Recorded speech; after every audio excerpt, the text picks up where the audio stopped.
Okay, it appears I am now live. Welcome to Straight Talkin' Fedora Chic. For those who welcome new subscribers, and for those of you who are new, please, we are usually anyway, a social commentary / story time channel focusing mainly on mental health issues, but not exclusively. Social issues of the day. We also tackle other things like frontotemporal dementia and Alzheimer's, chronic illness, addiction recovery from time to time. Pretty much, yeah, social issues of the day. If you're into that kind of thing, please consider subscribing. Wraith, Phoenix, and Gord. Yes, the show is coming, Gord. I promise. I know you came for Paris Hilton. I know you did, Gord. And she's coming up. Yes, I know. You want the show. I know. Hey, Gord, I am the show. Me and my stupid act. I am the show. Me and my stupid act. You can ask my mod, Wraith Phoenix here. She'll tell you, I am the show. I am the show. But sorry, it's because I don't smoke enough. Yeah. So if you haven't already subscribed, please consider subscribing. Thuffer and Thuckatash. Yes, you said it.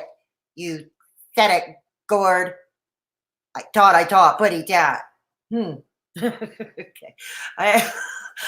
Knowing the way YouTube is going, I could get a copyright claim on it. No kidding. But yeah, all things aside, yes, we are going to be reacting to, because everybody seems to be talking about it now. Paris Hilton has a channel. She has a YouTube channel. And I took a gander, and yes, it's her dreadful singing. I didn't bother turning those videos on. Already battling enough with a headache on and off during the day. Do I really want to hear her sing? I'd rather listen to cats scratching a blackboard. Thank you. That's all the more charming. But she did a cooking show. Yeah. She's teaching us how to make lasagna. And we're going to get to that and I'm going to react to it. Cringe compilation. Saturday nights, Saturdays, Saturday streams, we don't talk about serious issues. And so it's pretty much light fare for shits and giggles. And so that's what we're doing tonight. So I thought it would be apropos. We're going to react to Paris Hilton's cooking show, and we're going to play a little game. What kitchen safety and hygiene rules is she breaking? Yeah, this should be a fun game to play. Okay. Also, as I mentioned in the description box, for those who, and I have to know you. Okay. Yeah. I have to. Hey, Nevada. Oh, thank you. Thank you, Nevada. I appreciate it. So anyways, oh, thank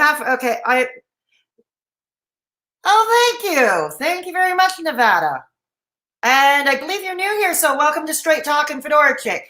Like I said, Saturdays are reserved for fun, the cringeworthy, the fun, the meaningless. Just get the serious out of our system. I usually do the more serious videos during the week. Yes, I'm copying Lisa Duncan. Lisa, thank you for the idea. Yeah. But yeah.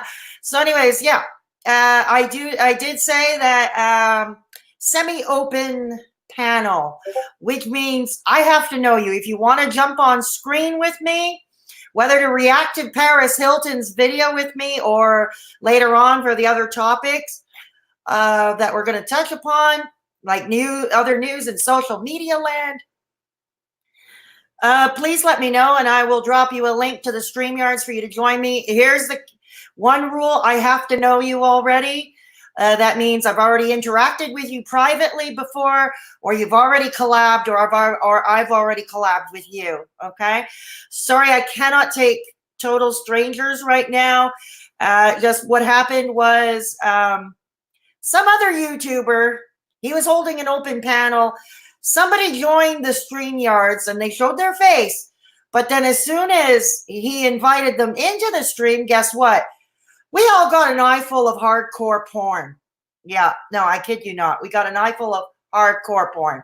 So he had to take down the stream because you can get your channel taken down for that. So he had to take down his stream right away and start a whole new stream. So that's why, because of that, I have to know you first, okay? That I know you're not going to do that to me. Hey, Lily, good to see you. You didn't watch the Paris Hilton video. Well, we're going to watch it. No, I know what you mean, Lily, but we're going to watch it. Yeah, exactly. We're going to watch it. So, I don't really want to say, because I don't want to embarrass him. I don't really want to say who it was, but I'll tell you in private, okay, Lily? But yeah, you know who you know who it is. That's all I'm going to tell you. You know who it is. Okay, so without further ado, let's get for some blonde bubble-headedness in the kitchen. I know, the very idea that people let Paris Hilton loose around sharp objects and open flames is just simply astounding to me. Yeah. So let's get on with it. Okay. Oh, yeah. Okay.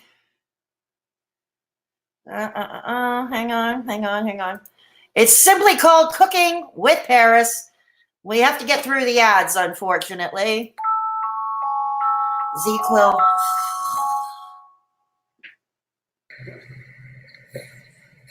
Hey guys, welcome to Cooking with Paris. We're bringing a chihuahua to the kitchen.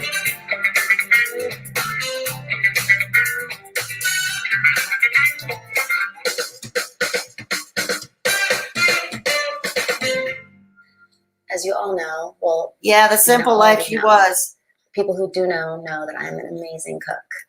Ever since I was You're an amazing cook? I would always go with my mom in the kitchen, and she would cook these amazing pastas and lasagnas. And anybody in the Hilton family actually cooks? Christmas dinners.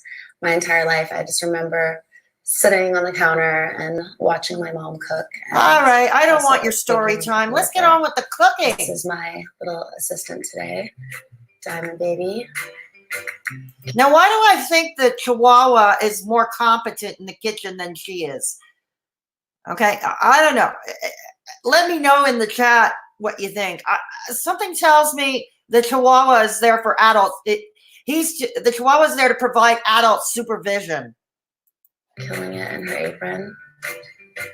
So now I'm going to teach you guys how to make lasagna. No, I can't with StreamYard. I wish I could. Hang on, let me try it. So make sure to put the oven. That's about as full light as I could get it. When you start the whole process. Over the years, I was in Yellowstone and I made lasagna, but they were the ones that you don't need to steam. So I would recommend getting those because it's way easier. You just literally put them in the... Yes, she's near open flame. She is near sharp objects, and the dog is there for adult supervision. Gee, I don't know what could go wrong here. Okay. Oven, you don't have to steam them or anything, and it tastes amazing. But whatever, today we'll settle with these. Sorry, Berla. To be delicate because these break really easily. You don't say. Right. So this... I will say this. I like the sweater, but I'm not understanding those gloves in the kitchen. I'm not. They look kind of like cutout version of Zach Choi ASMR's gloves, but which kind of defeats the purpose, if you ask me. But we'll start just. And you overstuff your pot so that they're not so big and they'll fit. Like, don't break them in half, or it just ruins the lasagna vibe. No, how does it resume? How does I'm allergic to bullshit. So am I. It's very true. I think most people are. All right.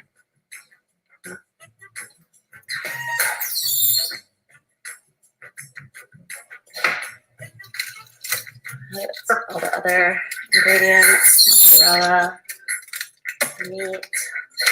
Obviously, you do not need this Nikocado cheese. I like using it, but don't use this much. Obviously, you do not need this Nikocado cheese. Grate the cheese. This is my first time cooking here, so I don't know how to do that.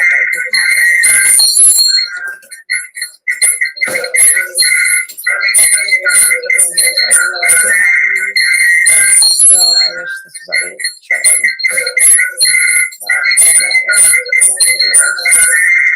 Hang on. Oh gosh. It's a lot more work than it is. Sorry. So again, Sorry about that. Get the pasta that is already like, no, we need to do this because it's annoying. And this is annoying. So get shredded cheese or whatever. Olive. So brutal. I haven't done this since I was little, and I would like help my mom, and I'd be like so excited to do this. Now I'm like, I have a much bigger appreciation for already shredded mozzarella already. I guess other people would do this much more gracefully, but I've had a long day as usual. Okay, I'm gonna get another piece of cheese. But it gets cringeworthy. I'm scared. I'm gonna start grinding my fingers off. Okay, we're gonna have threads of gloves in the cheese and if you notice, she never washed her hands after handling the dog and before handling the food. Okay, we're gonna skip over. I'm gonna skip over a bit. Okay, here we go. Cool, but it's cool. All these spoons are brutal.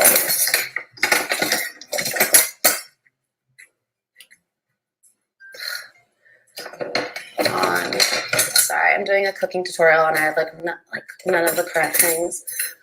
I don't know what this is, but it looks Try like spatula. Yeah, it's working. So this, I'm gonna get an egg.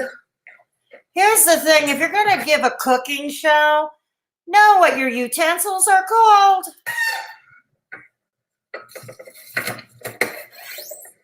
Oh my God. Mix it. Kind of reminds me of like making I'm not understanding those gloves. And then you eat all of the dough because it's so good. And it's like, oh, dude, I just. No, I don't think Gordon Ramsay would approve either. Gordon Ramsay would Some of the cheese, you want to use it for different layers, but it's cool to like mix it together. That's like one of my tricks. Look at the Marilyn Monroe. The next step is to make the lasagna sauce. So just put this on. Careful if you have long hair because it can light on fire. Yeah, dear. I usually take olive oil and put that instead of butter because it's healthier. It tastes better. God. I think I put too much, so. No, she doesn't. Never do that. That's the idea. Go like this. That's it. You put paper towel, oiling a pan over an open flame. The pan. Alright. Yeah, unfortunately she does, Gord. Unfortunately she does. Great. Yeah, exactly. Who wears biking gloves while they cook?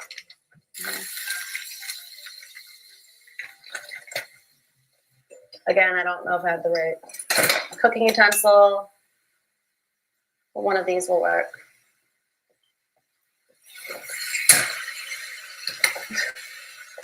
Okay.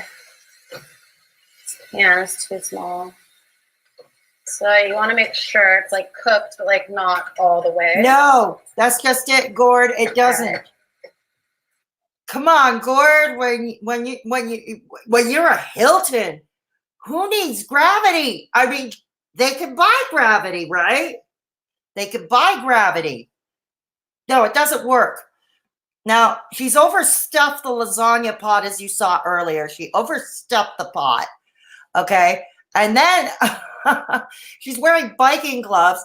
Now, if anybody noticed earlier, she was handling the dog, did not wash her hands before handling the food. Okay. Back over there. Flip it. Oh, God. I'm going to make it tan. Tan. Yes, let's give it that California suntan. Use a bigger pan, but whatever. Oh, another dog in the This kitchen. fell on the side. It's disgusting. So again, with this, I'm not sure of the exact measurement of what you're supposed to do. In the back of hers, you can see, Gord. So like, hang on. oh no. There's another dog behind her. The dog kind of, no, she didn't cook the dog. She did not cook the dog, Lily. The dog was behind her. She had another dog earlier. She had another dog earlier that she was handling before handling the food. Now there's another dog behind her. The problem is the dog is beige, and therefore it blends with the rest of the kitchen floor. Yeah. No, she didn't cook the dog. Don't worry. She didn't cook the dog. She's cooking 16 pounds of beef in one pan. Yeah, exactly, Cord. And the lasagna, she cooked the entire, 300 grams of lasagna in the pan? Yeah, exactly. Okay. Oh no. Sorry, that's too much. So I'm gonna do my towel trick again. You notice how she dumped the salt Take any a which towel. way. What are you doing? Yeah. What are you doing? Bottled water. Yes, of course. It's like, who knows? We need bottled water to wipe the counter. Yeah, To be on. just to wipe. Oh And no, what are dab you the doing? meat. Oh, Usually you would not just throw the salt like that. I think I got a little excited. What during are my you first doing? video. So again, it's me just guessing. I have no idea how much, but I love putting this much. Like I don't know, Gord. At this 4, point, I don't know if 5, she's 6, seasoning or putting out a 7, fire. 8, 9, 10, 11. 11, because I love 11, 11. So it's good luck. Okay. Oh God. Going, and then I think we should just put a top on it and let it simmer. Yeah, So we're gonna let that definitely. Squeezing the simmer. Get Charmin sauce ready. with bottled water Another. and then wiping pan her for meat in a skillet over an open flame. What are you doing? How many spatulas do you need? And squeeze all that juice. Oh no, she's got a potato masher. Yeah. She took a potato masher to Grab the any meat. other spices. No, she doesn't sing well either, Lily. That's the problem. Salt.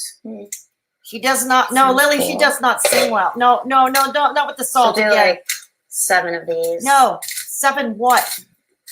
No. More of it ended up on the stove than in the pan. Oh. Put it into a drainer and just get all the oily stuff. It's called grease, So dear. nasty. It's called grease. Oh my God. Okay. Back into the pan. The meat's Get this. never going to cook without Okay. a tiger torch. Yeah. And this is what I do when I cook. My unicorn mist. Of course, not near the food. Tomato sauce into here. Make sure Tomato it's sauce, yes. perfect consistency. Yeah, I know, huh? Lily, Perfect. yeah. All right. Okay, I was supposed to chop these onions and garlic, Oh no. but No, Feel? that means Paris Hilton lasagna near should sharp not have- objects. That means this chick is going to be near sharp objects. This is not going to end well. Oh, of onion or garlic in it. So now we have all the ingredients ready. We have the cheese, we have the sauce, and the noodles are just finishing up.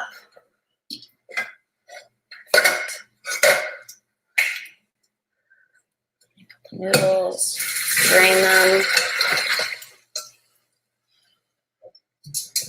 what are you doing? Uh-huh. All right. How many I are you actually cooking brought for? these, so if I was going to cut onions, I'd wear them. Usually I Well- do that when I cut onions. Now, And now, helps why? with Now that with the tears. sunglasses, what's with the Just sunglasses in the not running kitchen? mascara. You always need to make sure to check on Okay, the what's with the sauce, bloody because if it gets burnt, sunglasses? then the whole thing is ruined. should listen to my own advice because it's on blaring hot. I should put it to simmer. Okay. All right, so now we have everything. Let's make lasagna. First, I start off with the first layer. What are you doing? That's hot. She can't even lift the skillet, for God's sake.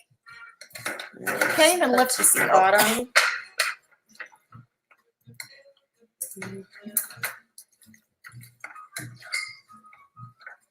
And then you start the layering. If they rip, it ruins the whole thing. So just don't use those ones. If the cooking team helped her off screen, they didn't do a good job. I like to do a lot of this. And we haven't even brought up the hair. Yeah, the hair. I think he wears extensions. That's the other thing. I think he wears hair extensions. Lasagna is like very hard to make. Well, actually, I don't think it is, but people think it is. But it's actually okay. You're not doing this correctly. Oh God. So here we go.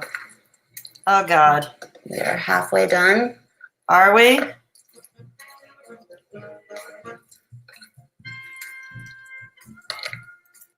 Okay, let's. All right, there we go. Now he's got oven mitts. Okay. Oh no. Oh no. She can't even lift it. Take off the foil. Being healthy and then having lasagna all at once. All right.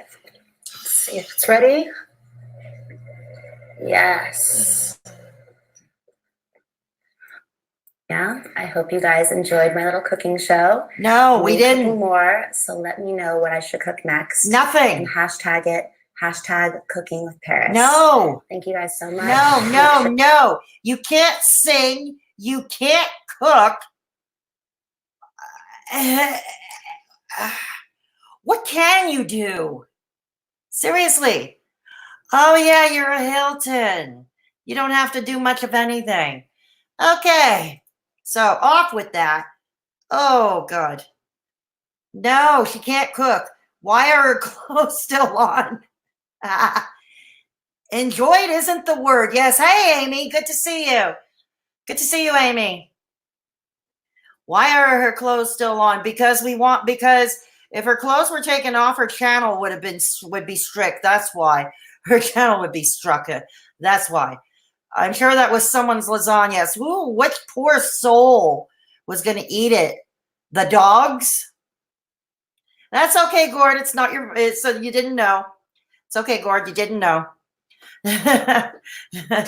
Oh, she had another girl there. We would call it having little lasagna.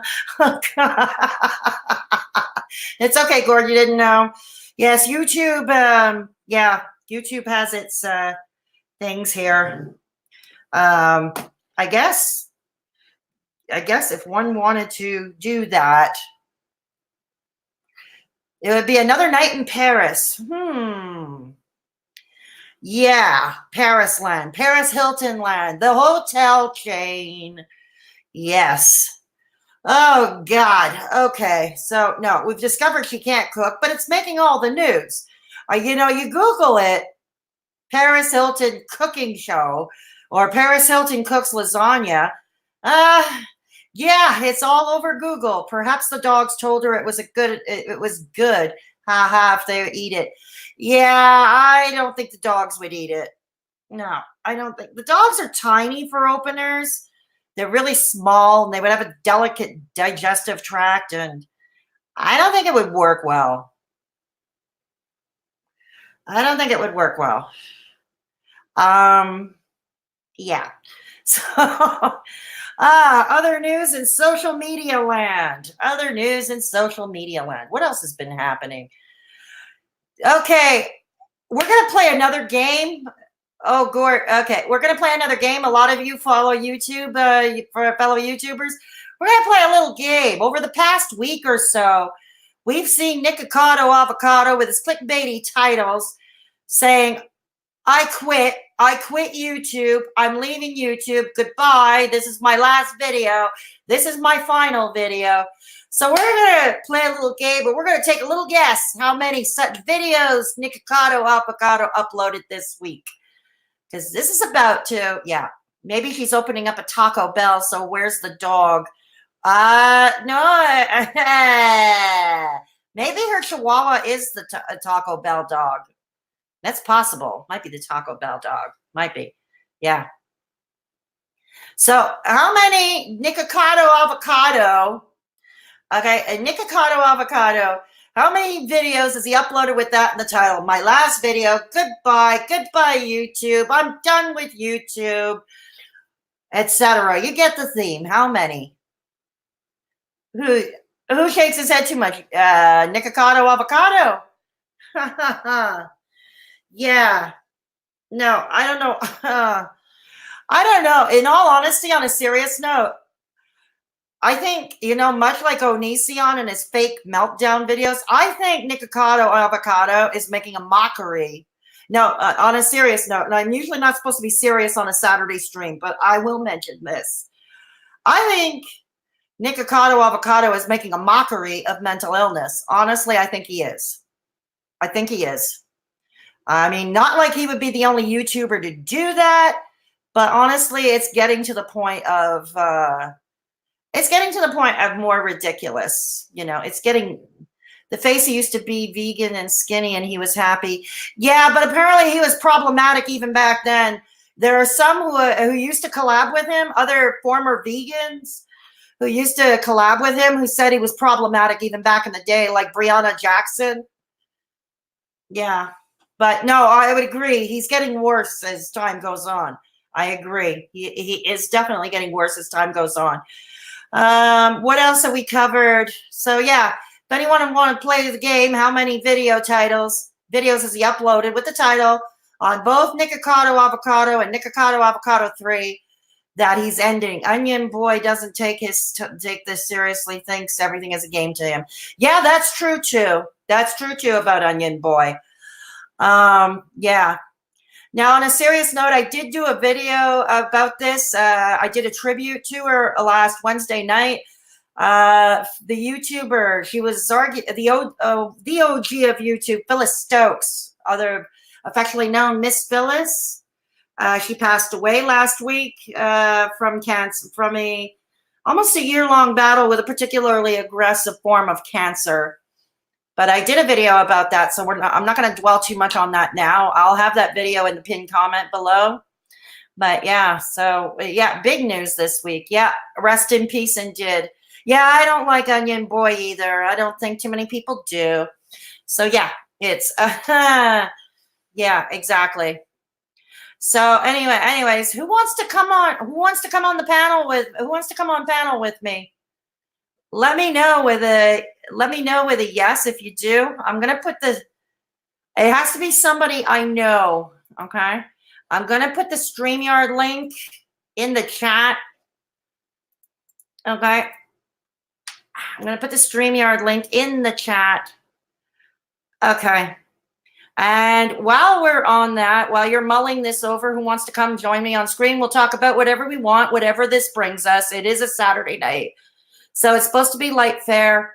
But while we're on, let's get the obnoxious e-begging portion of the show over with. You want to come on with me, Lily? Okay. Why don't you get hooked up? I'm just going to get the obnoxious e-begging portion of the show out of the way. Yep. So we're going to get the obnoxious e-begging portion of the show out of the way. Hang on. If you wish to support the channel, you may do so. I have a Patreon now. I have a Patreon with 2 tiers. Okay, and I should have my next upload, the monthly upload, which will be part 2 to the doctor video I did last month, part 2. It should be up by Tuesday at the latest. Lily, I see you backstage. I'll have you on in a second. So yeah, I'll have for those. So for my patrons, I want to thank Kay from Journey to Find Kay somebody who calls herself S. I know who she is, but she simply wants to be referred to as S. And Kim Liepert, sorry if I mispronounced your name. Gordo, I see you backstage too. It's good. You want to be on camera. I see you backstage. So yeah, you may do so through Patreon, or if you want to do a one-time donation, their PayPal link and the Patreon are in the chat. Also, I have a Discord server, 38 members strong, Race Phoenix, thanks to her and her technical know-how. Next to her and her technical know-how, we've got an awesome Discord server, and I'm going to put that up in the chat now. Consider joining if you haven't already. We're almost 40 members strong. Gord, I see you backstage. You're coming on now. Okay. Hey, Gord. Why are you screaming? Hey, Gord, why are you screaming? I can't be on camera without a hat. Oh, yes. Let's add some class to my channel. Or channel to the Let's add some class. class to my channel, yes. Or channel to the class. For those of you who don't know Gord, he's not in the YouTube community, but he is a very good friend of mine. If you don't know Gord, you've had a good life. Yeah, Gord probably is better off for being out of the YouTube community, but he is a friend of mine. He has helped keep me sane in recent months. I'm sorry about that. Okay, so you want to meet Lily? Because we're going to bring her on too. Hey, Lily. Hello, Lily. Hi. Can you Lily? hear me? Can you hear me? Barely. Barely? We hear you. Okay. Barely. We can barely hear you. Okay.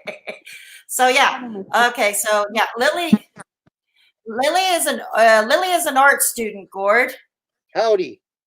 Howdy. And Gord is a historian. He writes history books. Nice. But not right now. I got one before me, but apparently I'd rather be on YouTube. So. YouTube's Nice the work if best you can place. get it. He'd rather be on YouTube. He doesn't want to write anymore. It's Saturday night. I don't want to write. That's okay. I don't want to write either. You know, I don't want to write either. So, but yeah, Gord is an old friend of mine. He's from Western Canada. Say the name. Say the name. Say the place. And as you can see, he rocks the hat too. I rock many hats. That's right. You have a lot of hats, eh? I have a lot of hats. I could break out the pith helmet. You have a pith helmet? You have a pith helmet? I have many pith helmets. Oh, Lily, we're going to see him in a pith helmet. Oh my gosh. Oh. What color would you like, tan or white? Let Lily pick. Oh, Lily's geez. the art student. This is the Northwest Mounted Police, forerunner of the RCMP. I'd like to see the tan one. Okay. Just back from darkest Africa. Mungie! Oh my God.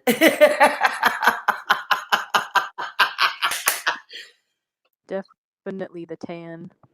Okay. Reminds me of Steve Irwin. What? Reminds me of Steve Irwin. Steve Irwin. Oh, yeah. Steve Irwin? Crikey! That's amazing! I barely remember him. Wasn't he the one who swam with crocodiles or something? Yeah. I love the crocodiles. Yeah, they're dangerous. They can kill you. Yeah, he swam with crocodiles. Little ray of sunshine. Uh-oh, too soon. Oh, boy. Yes. So, Gord, what do you think of did you learn anything about the kitchen from Paris Hilton? You know, my wife makes an amazing lasagna, and I usually stay out of the kitchen when she's doing that, but I'm pretty sure, you know, I know we got vegans here and everything else, but I'm a beef raiser. I used to be a beef raiser, and quite frankly, that looked like 6 pounds of hamburger in one pan. Yeah. I make chili, and I tell you, I break that stuff into small pieces I can, because I would like that to be cooked. Yeah, of course. I really like not getting the runs in the middle of the night.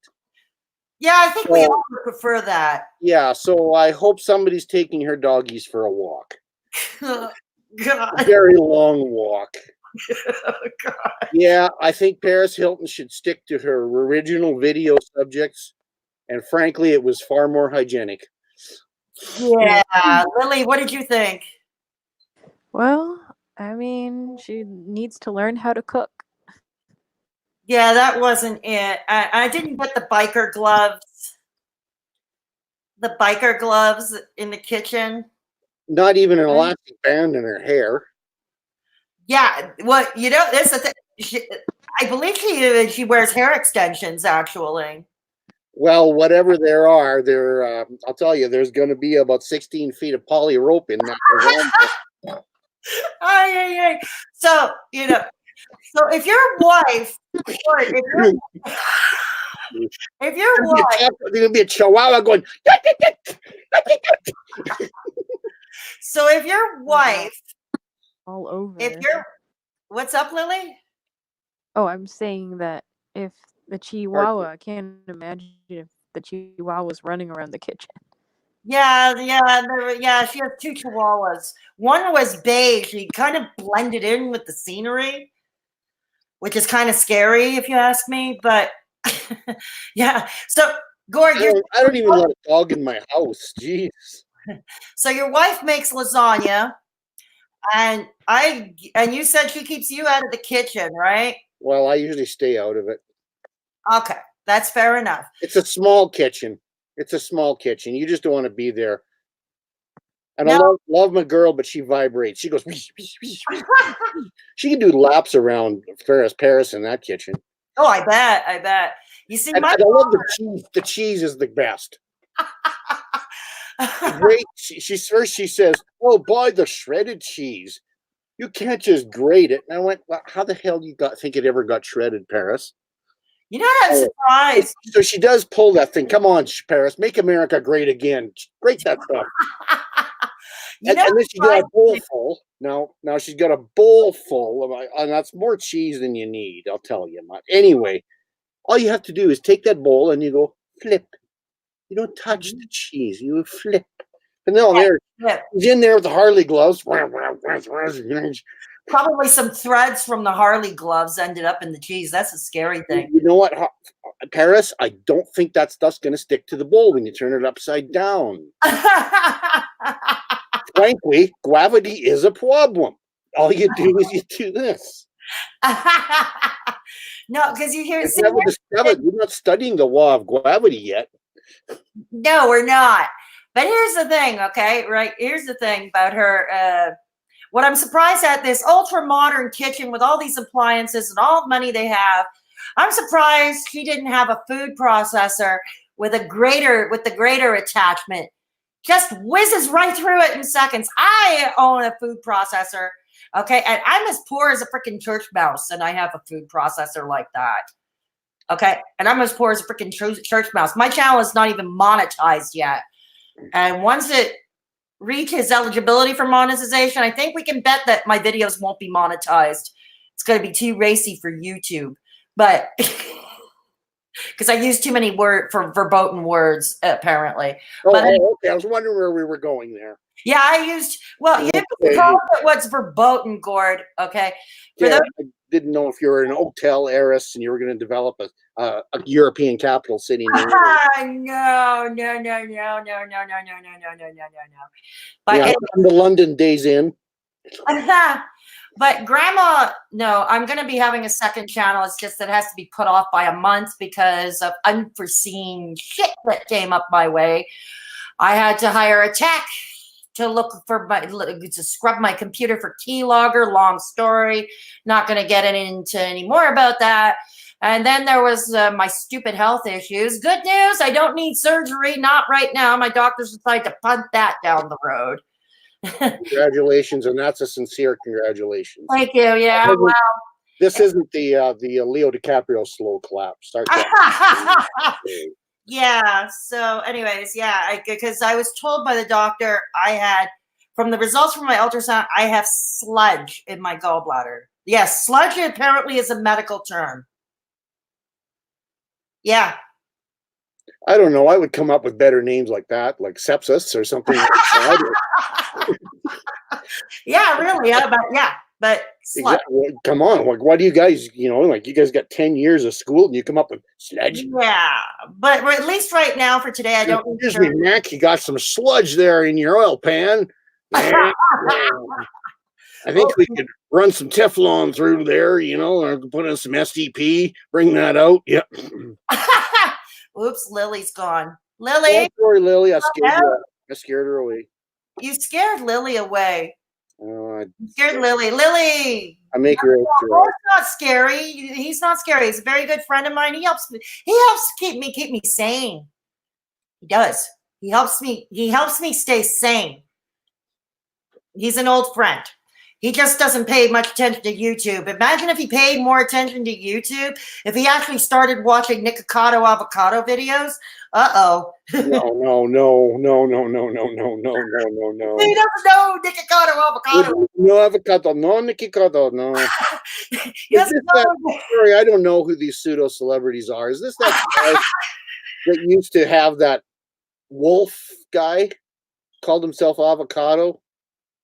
Used to have all these David Avocado Wolf. I know who you're talking about. Oh, not the same guy. Okay, that's who I thought you originally talked about. No, we're not. No, this is somebody completely different. Nikocado Avocado is somebody completely different. I haven't heard of that idiot for a while. So. Oh, no, Nikocado Avocado, he makes a lot of money. This guy got rich. Okay, like so many. All he does is eat like 10,000 calorie dinner, fast food on camera. He does these mukbangs. That's what it's called. The eating show. It's called mukbang. It was a phenomenon that was discovered in South Korea over a decade ago, except Americans co-opted it and turned it into a sport. You see, this is why the barbarians are at the gate in our society. And I'm ready to let them in. Please save us. Oh, Lily says she was still having trouble with the StreamYard. She says, you're not scared, you're not scary. Okay, this is the first time I've been able to StreamYard myself, so. Okay, well, it's good. I'm surprised it let me in that easily. Oh, she's back. There we go. Lily, how are you doing? I'm doing okay. I'm just not used to the not scary, Gordo. Darn. You're gonna have to work harder at it.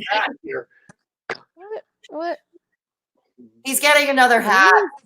He's getting another hat. Oh. Because we have to keep this channel classy. Oh no, he's got a Gilligan hat.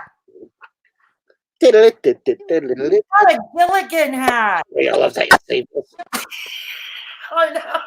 I'm trying to finish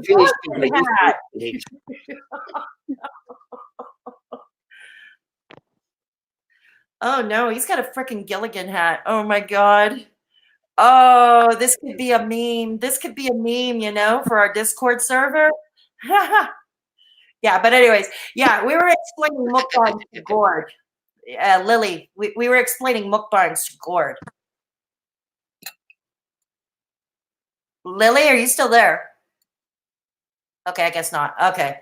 Lily, you can chime in when you got your sound. Okay. So anyways, yeah, mukbang. So like I said, Americans co-opted it. They turned it into a sport. So now you get these 10,000 calorie challenges and so on and so forth. And you get people like Nikocado Avocado who got rich by eating like $100 worth of McDonald's in one sitting. And he cries. He cries. Well, fake cries, crocodile tears. Gord, you look like you're about to get a nosebleed. I look like I'm about to, I don't know, elect Conan the Barbarian for president or something like that. You actually. That would make America great. So yeah, it's you'd be amazed at how people get rich on this platform, and then you get people like me. I don't know, silly me. I just get in a vehicle and go teach kids history and things like that. Yeah, I know. You're in the wrong line of work, Gord. Yeah, like why would I want a better world or anything like that? No, and why would we want smart kids? No, we can't have that. Why do book learning? Yeah, Book learning? I get to teach them history so they can grow up and become anti-vaxxers. It's just Yeah, I know. Book learning? Who needs no stinking book learning? You know? But yeah, that's the thing. And yeah, so yeah, you're in the you missed your calling, Gord. Maybe you can start your YouTube channel and you can eat on camera too. But you know, you want to see a guy like that, and you just want to walk up to them and go, "If John Wayne were alive, he'd slap your face." And then and then you have, oh god, it's only on YouTube you can have this, okay? And then you get what else do you get? Oh yeah, you get your people who do your makeup tutorials. They teach you how to put makeup on. Check, please. Yeah, exactly. I don't do makeup, as many of you know. Yeah, I don't do makeup, as many of you know. So that's not going to happen anytime soon. I can't even put my T-shirt on straight. That's okay. You look fine. How do people make money off YouTube? Lily said. Yeah, well, I was kind of explaining that here. Yeah. I don't know. It's certainly not me. It's certainly not what I do. It's certainly not the crap I talk on YouTube, because I would be monetized already, even though my videos would not be. Because YouTube seems to want romper room these days, even for adult content. Even for adult content, they want romper room these days. But yeah, it's. Do you know how many words are forbidden on YouTube, Gord? Where? Yeah, I'm not talking just the swearing. Not talking just the swearing. What are you doing? You finding another costume? I think so. You're finding another costume. Okay, that's cool. Costumes are cool. Costumes are cool. What are you going to dress up as? Ever been to see Billy? Aww. Expect to see Newman, Greek fisherman's cap. Aww. See, I knew you can add a bit of class. We're going to add some class, you know. So add a bit of class to YouTube.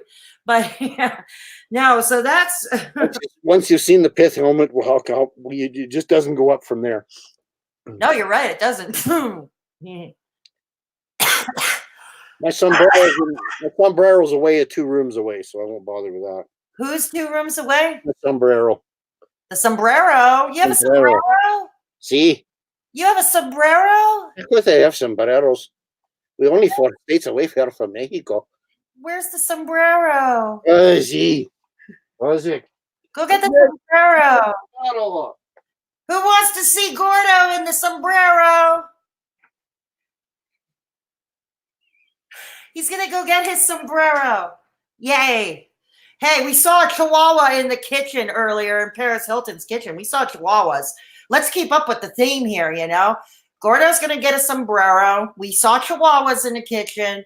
And if somebody wants to come on camera eating Taco Bell, I guess that's fine. The sombrero is so big, I have to keep it in another room. Really? It needs a room all by its own? Oh, my God. Yeah, it does need its own room. Gee. The sombrero does need its own room. Mm-hmm. Oh, I can do so much Mr. Dress Up around here. I'm the next prime minister. You know what? That might not be a bad idea. Gordo for prime minister. I can probably, what I could probably do with that situation is I could solve the binary process of the 2 parties process in Canada. Okay. Instead of having half the people hate you and half the people love you, everybody would hate me. I would unify the country. We'd be unified in hate. That's right. That works. You know what they say? If you piss off people on either side of any argument, means you're doing something right. Well, here's my philosophy that I've developed over that 10 years I've spent on Facebook talking politics. Anyway, I don't believe in sides anymore. No? And this is my motto. I'm too fat to have sides. You're too fat to have sides. Oh, dear. Yeah, it's a sombrero, Lily. It's a sombrero. Pick an issue, I'll look at it, and I will decide whether I like it or like another issue based on, I don't know, the old bullshit detector. And I will not base it on Fox News or MSNBC News or CBC or the Liberal Party or the Conservative Party or the NDP or anything else. The philosophy according to Gordo. You know what? This is what everybody needs to develop is their own personal philosophy. Yeah, you're right. You know, we're offered every 4 years this little slice of bologna with this list of names, basically the representatives of the local organized gang in your community. And you're supposed to mark an X based on this. Why do we have blue, blue, blue, blue, blue, blue, blue, blue, red, blue, blue, blue, red, red, blue? Why can't we have red, blue, red, blue, red, blue, red, orange, orange, red, blue, green, green, blue, green, blue, blue, green? You know, that's called consensus. How about black? You know, like that song, Paint It Black? Well, it's like that old joke. There's a really bad old racist joke. Oh, no, let's not do that. No. It's a bad joke. No, we're not going to do that. No. No, we're not going to do that because everybody on my bus is green. Everybody is green. As far as I'm concerned, everybody that comes on my bus is green. That works. Dark greens to the back, light greens in the front. Yeah. Yeah. So, you know, as human beings, we will always find a way to separate ourselves. Okay, boomer. That's the dumbest thing I have ever heard in a long time. That's true. Oh, yeah. Oh, yeah, when you were born. Yeah, that's the way I should hate you. Okay, good. You know, our skin colors and religions and political affiliations and all of these other things, where we were born, where we live, where we come from, those weren't doing the job. Let's nail it down to people born after 1946. There we go. Problem. We are all part of the human race after all. Let's pick a demographic and let's discriminate, because although those other things that we thought about in the constitutions and the Charter of Rights and Bill of Rights and all those things, that shit don't work. That's not getting the job done and separating. Let's find other things. Yeah, exactly. Let's find other things. Exactly. You know, yeah, exactly. I belong to the coalition to ban coalitions. So. The coalitions to ban coalitions. That's cool. Right. That's cool. Coalitions to ban coalitions. Yeah, because at the end of the day, we are all part of the human race. So we are the coalition of the human race. Some more human than others. This is true. This is true. And yeah, then there are certain people we just don't understand. So, like Paris Hilton. Oh, Paris. You never had a chance, really. No, she didn't. You know, she never had a chance. You know, Right. You had everything brought up to you on a silver plate. You know, like your granddad made a lot of money, worked hard, and you don't have a bloody clue where it comes from. And you know what? I will give her credit for this. What's that? He found the kitchen. Okay, she found the kitchen. Yeah. But I mean, okay, the kitchen was clean. I mean, the staff probably let her in, but she found it. She found that kitchen. Yeah, I think the Chihuahuas had to lead the way, but I don't have a clue what she's been doing between now and the point when she made that other video. Cooking video. Yeah, she started her the other cooking video, the one without oven mitts. Biker gloves. Yeah. Somebody probably told her to wear oven mitts, and she thought, "Oh, icky poo, that's so Gumby." Oh, I know. It's like anything works. But here you get And Yeah. the hair just swishing back and forth and back. And I didn't know what we were going to see when I clicked onto this thing. Oh, we're going to watch Paris Hilton cook. I don't know how bad could this be. Actually, Yeah. I mean, I'll admit I've seen worse cooking shows. I mean, a couple of weeks ago, a guy, another YouTuber, calls himself Captain Fish. He and I did a collab, and we did a weird food compilation. So we took videos from the YouTube community, mukbang videos, cooking videos, all that, and we saw some really cringeworthy desserts, really cringeworthy food, including a girl that was fighting a live squid so she can eat it. He was fighting with a live squid. I have to tell you, cooking video, like tuning in to watch somebody cook. I haven't watched a cooking video since Walk with Yan. I loved Walk with Yan. It was okay. It was, well, my context was it's in the middle of bloody winter. It's 65 below. We have to go feed the calves in half an hour. Oh, let's watch Walk with Yan. I like Walk with Yan. Get ourselves hungry for what we're going to cook after we're done feeding these cattle. Though, but that lasagna she made, let's put it this way. My mother, okay, who managed to screw up Lipton cup of soup once upon a time. And a No, mother-in-law. I'm not kidding. I wish I was. I'm not kidding. She managed to screw up Lipton cup of soup. And she managed to screw up Lipton cup of soup. And I think she could have done a better job with that lasagna than Paris Hilton. At least my mom would have known to wash her hands. My mom, bless her soul, would have kicked her ass so far out of that kitchen. It's not funny. Oh, hell, yeah. Oh, And hell. the first thing she would have did was boot them dogs outside. Yeah, really. I mean, yeah. Outside. I don't mean out in the hallway. I mean out in the alley. Huh. Well, I think the dogs had to show her where the kitchen was, in all honesty. I think that's why they were there. They had to show her where the kitchen was. But, anyways, back to what I was saying. When Captain Fish did so we had the girl that was fighting with live squid before she ate it. And then there's another guy. He's got a sizable channel that's growing. Calls himself Airsoft Fatty. And he always cooks without a shirt, which is kind of gross. And his kitchen is disgusting. Like he's washing food over a dirty sink full of dirty dishes. And the countertop is dirty. The stovetop is dirty. And he cooks like it's the most cringeworthy food. Like there was something called WTF salad.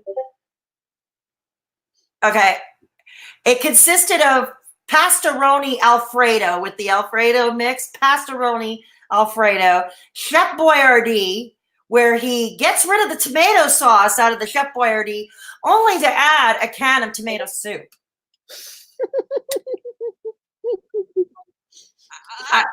And you want to take him back to the factory, where they're having Chef Boyardee sauce in one faucet, and in the other faucet. It's like that Simpsons thing where all the food in the food court all comes from the basement, and then it all goes to different trays or to different places in the food court. Oh my! Yeah, here's the Taco Bell conveyor belt, and here's the Kentucky Fried Chicken conveyor belt, and they're all throwing the same slop onto. I know, right? And that's what it is. I think with all these fast food places, it's all the same. It all comes from the same place. It all comes from the same gross place. Well, sure it is. Whether it's KFC or Burger King or McDonald's, it comes from the same old gross place, So, it is. It is. God. Whether you get it at A&W or McDonald's or Burger King, it all does this at the beginning of the cycle. Ooh. Yeah. Yeah, it's largely why I'm vegan, actually. Let's not go there. Okay, we won't. Raised in the industry, sorry. I know.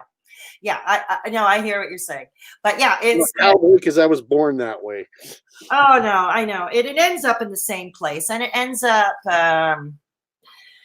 it's just under a different name, different logo, different branding, but it's all the same slop, right? Yeah. I mean, Timmy Hortons, for instance. I mean, who the hell eats that? Who the hell drinks their coffee. It tastes like cat piss.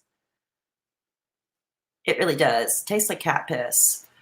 I'm not. Oh no, you Now don't. and again, I will say now and again.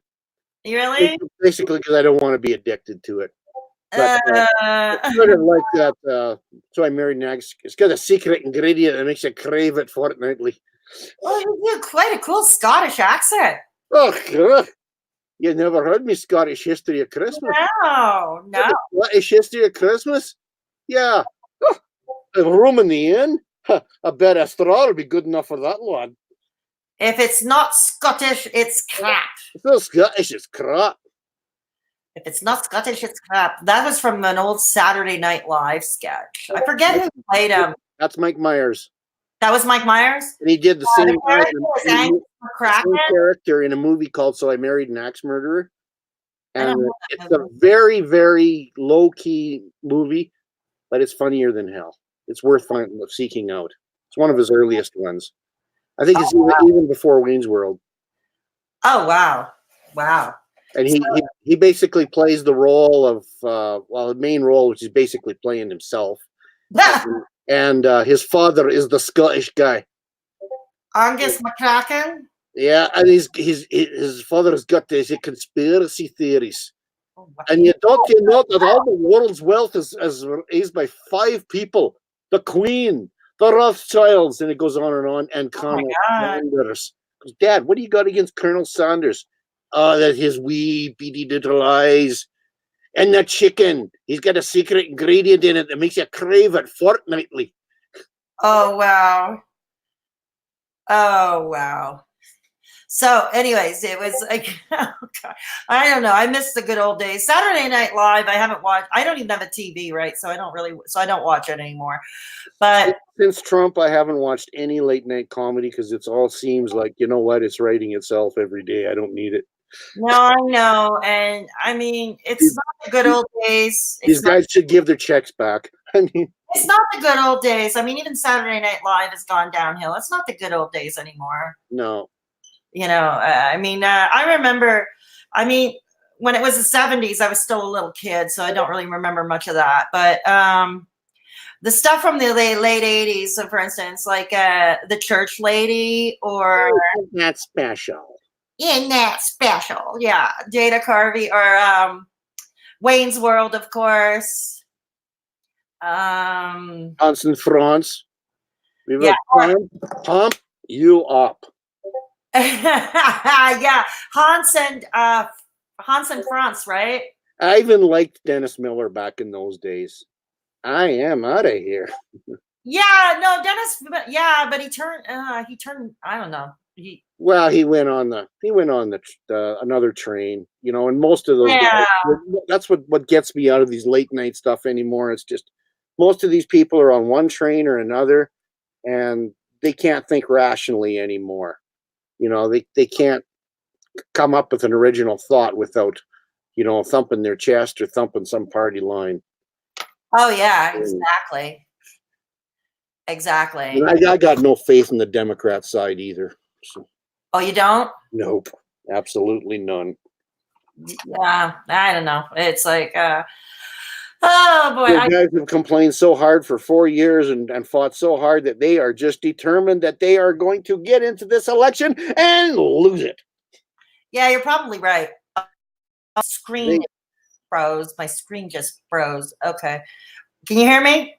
I can hear you, and you're moving. Okay, I'm moving. Yay! I'm moving. I'm rocking myself to sleep. You're rocking yourself to sleep in your sombrero. And yeah, that's it. Yeah, the next thing we need is somebody else to appear on camera eating Taco Bell. I mean, well, we've already had the Chihuahua. So. Yeah, that's exactly the Taco Bell Chihuahua, you know? So, yeah. Well, I don't consider this cultural appropriation. I'm only 4 states away from Mexico's. but you know, it's yeah, it's really something. Yeah, it's really something. It's the Dumb and Dumber show, and yeah, it's funny. I'm glad I don't. You know, it's funny. People ask me, when are you ever going to resurrect your blog again? It's like, no, I don't feel like it. Well, why would you subject yourself to that too? You know, I mean, it gave me boot camp on how to deal with YouTube trolls, but it gave me boot camp on how to deal with YouTube trolls. I mean, okay, it taught me well on how to deal with that, but yeah, no, I don't feel like doing. I don't feel like doing another political blog. Honestly, that's not where my head is at. You know, I prefer to do the crap that I'm doing now on YouTube. You know, also to show people I'm still competent. I'm still legally competent. And that's going to keep you there. That's going to keep me legally competent. Yeah. Using the brain. Yeah, don't remind me. I have to have my doctor's sending me for another CT scan on my head. Well, as I said, I wish you all the best. Oh, yes, exactly. As you know, I've gone through this process very, very. Yeah, recently. I remember. It's genetic, so you know what? We'll be rowing that boat together here in 20 years. So. Oh gosh, yeah. And I'm sorry again about your mom, but yeah, it's yeah. So, anyways, yeah, I'm getting another brain scan, and I do videos to make myself look smart. That's how I look intelligent these days. I think the biggest thing is if you know it's coming and you can see it coming around the corner, and you can make these adjustments. Yeah. You know, there's adjustments I probably should be making. You know, I should probably be going vegan my own self, but sorry, I can't go buy a hamburger. No, I had to. But you know, I've done a lot. I mean, good Lord, I don't eat like I used to. Not nearly like I used to. Thank God. Okay. No, I don't eat that much lately either because I don't really have much of an appetite. But I mean, there are already a few adjustments I've already had to make. Like, unless somebody is with me, I can't cook on the stovetop. I can use the oven because the oven has an automatic shut off. But lately, I discovered I've been forgetting shit on the stove. You know, the worst part about me, and I keep saying to Rose, my wife, I says, this is where my heart attack is going to happen. It's going to be that moment from when I get up to the breakfast table and go to my vehicle to go to work. Oh dear. Because briefcase, what clothes am I going to be wearing today? Because I don't know, am I going to be working outside? Am I going to be working inside? Am I be working with people? Do I need work clothes or do I need presentable clothes? Yeah, exactly. Where's my keys? Where's my wallet? Where's my phone? Where's my other phone? You know, where is all this shit? Am I going to get to my vehicle without locking all this crap behind me? You know, and I say, on those front steps, that's where the heart attack's going to happen. And I said, once I back out of the yard, I'm okay. I got people to yell at on the highway. But you know, it's been said that my father invented road rage. I'd be okay with the road and the highway if it weren't for a city called Lethbridge. I cannot go to that city anymore.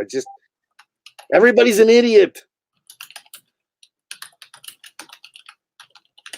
Oh yeah, no, my father was the same way when he would drive. Like he had no patience.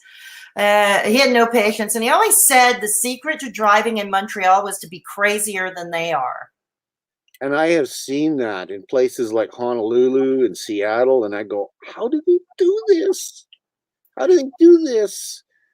I mean, okay, I'm a small town boy. Well, I'm not. Well, I'm less than a small town boy. I'm a country person. I go to someplace like Calgary, and you know, you can see the Calgary Tower. You can see, you know, but you know that you're an hour away from there because stop at this light, and you're in a lineup of I don't know what 45 vehicles on each side of you. I'm going, how do you do this every day? How do people do this? I'd be dead. My heart would be gone. I'd have had my stroke 20 years ago if I had to deal with it. Yeah, I know. I mean, I remember, yeah, that was exactly what my father used to say about Montreal driving. He said you had to be crazier than they were in order to survive driving on Montreal streets. And then, of course, he moved to Toronto, which just nuts. He moved to Toronto in 1989 because he was tired of teaching for the Montreal public school system. So he decided to go teach at a swanky private school. You ever heard of Appleby College in Oakville, Ontario? I've heard of Oakville. You've heard of Oakville. Okay, we're already halfway there. Dumb Okay. it down a bit. Dumb it down a bit. No, I haven't. Yeah, he used to teach It's a long way away from me. Yeah. I know. No, Appleby College. I'll tell you what about Appleby College. We're talking about politicians. You have to realize I'm closer to Los Angeles than I am to Toronto here. So. Got it. Yeah. Well, no. Okay. Like, Appleby College is where politicians send their kids. Oh, special place. Yeah, that kind of special place. Very rich families send their kids there. This is where chiefs of staff come from. Oh yeah, politicians, chiefs of Yeah, staff. the Jerry Buttses and the Corey Tanickis and all of these other bottom feeders. I knew Jerry Butts over 20 years ago. 25 years ago, 25 years, close to 30 years ago, actually. I bet he won't know you now. No, he wouldn't know me now. He wouldn't remember me, but I remembered him. Because when I was a student at Concordia, I was a member of the debating society, and he was in the debating society along with Justin Trudeau at McGill. Yeah. And Jerry was a world-class debater. Like, he would go to Worlds for McGill. Like, he would, and I've heard him debate. Like, the guy had, as a young debater back then, I gotta say, you know, I mean, I don't question his intelligence one bit. What? I don't question his intelligence one bit. Yeah. I question his motivations. You know, Justin Trudeau was actually never quite as skilled. He was like C team. He was always like C or D team, which is lower down. You know, in the university debating world, that is like lower down. And I think largely, I mean, I had noticed he had a stuttering problem. And like, say what you will about him, but I don't think we should be laughing at a stuttering problem. Yeah. I had issues with my speech growing up, and I had to have speech therapists. And nowadays, part of my issue is I have word loss. So I don't think making fun of somebody's speech problems, speech impediments should be. Absolutely not. No. The smartest man I know is he actually helps to sign my paycheck. The man can build anything. He's 67 years old. But when he opens his mouth, the poor guy, you can have a conversation with him. But I respect that man and love him. Just circles around him. Like the guy can build and pick up and just do anything. You know, the brains aren't in his mouth. The brains are in between his ears. Yeah, exactly. And yeah, that's exactly right. Because like I said, I had to have speech therapy up until I was about 6 or 7 years old because I had developmental issues all through my like really young childhood. I wasn't developing as fast as other children were. Go figure. I did that. Yeah.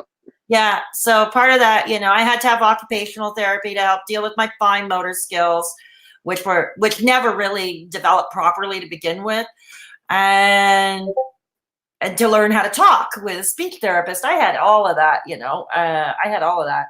So that's why I think all those things, you know, that and people's appearance should be off the record. And if you're going to make fun of somebody's speech impediment or somebody's appearance, then you really have nothing. Is that the best you can do? Is that really the best you can do? So you do an now and then. All an is attraction builder. You do that while you're thinking of what to say. I've had those problems in public speaking, and I do quite a bit. I do a lot of public speaking. Yeah. And I can remember when I started, I would do basically about every 45 seconds. And what I had to do basically was write down all of those words that you repeat. Write it down. Oh. Put it on your desk, and you say, okay, I'm never going to say basically anymore. I have to learn how to replace that. Oh, wow. We got a new person in the chat. Solo Blue. Solo Blue. Blue here. I think good to see you here, Solo Blue. He or she, sorry, if I'm misgendering you, sorry. When I was a youth, I had terrible handwriting, but not a speech problem. I had to take speech therapy because they thought it would improve my writing. I still write like a chicken. You and me both, Solo Blue. You and me both. I write like chicken scratches too. Because my fine motor skills, no matter what the occupational therapist I had, Oh, there wasn't much they can do. So yeah, I hear you, Solo. Yeah. Lily, I knew it never made an impact on me. And I so, just found these comments. I'm sorry. I didn't even know that was there. can you see the chat, Gord? I can now. Yeah. You can? Okay. Yeah, Yes, okay. really. This is a sombrero. Yeah, because some people, when they come on StreamYards, they can't see the chat. Well, you got it. I can, but even then, because I'm on StreamYards, what's limited. Yeah, I didn't know that was there. Okay.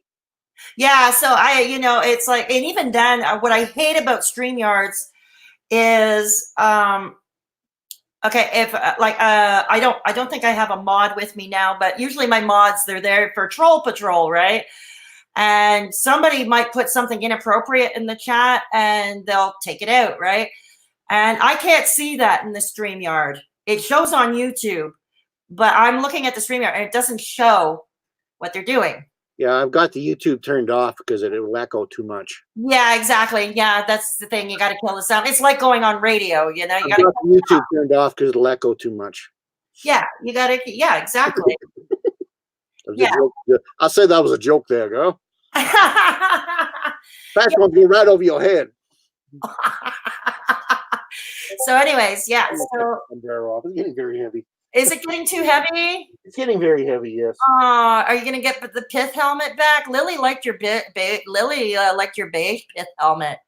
Yeah, it's very scattery on StreamYard, which is why I had to bail on it. One on.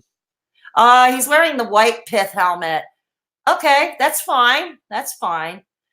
Okay, it's very scattery on the stream. Yes. So yeah, we welcome Solo Blue because I think this is Solo Blue's first time here. We've met over at Negs's streams and at Lisa's streams. Solo Blue, yeah. Solo Blue is a mod at both channels that me and Lily and everybody follow. So yeah. So I better clean up my act as a moderator. What? The boss is in town to clean up my act here. Put a tie on. The audio is kind of scattery. Are you having trouble hearing us, Lily? Anybody, if you're having trouble hearing us, please let us know in the chat. Yeah, this is the first stream I've able to catch live. I'm happy to be here. Well, we're happy to have you here, Solo Blue. It's great. And don't be a stranger. We hope to see you back. We try to keep it classy here, even on a Saturday night flight. Gord's trying to find another hat or a costume to put on. He can't seem to decide what to wear on camera. He can't seem to decide what to wear. Yeah. I figured with moderators there, I better have a tie on. There we go.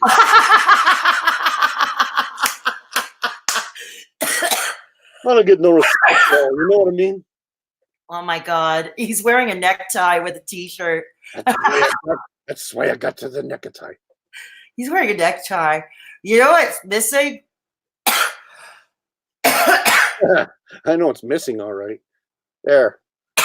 I just made lapels.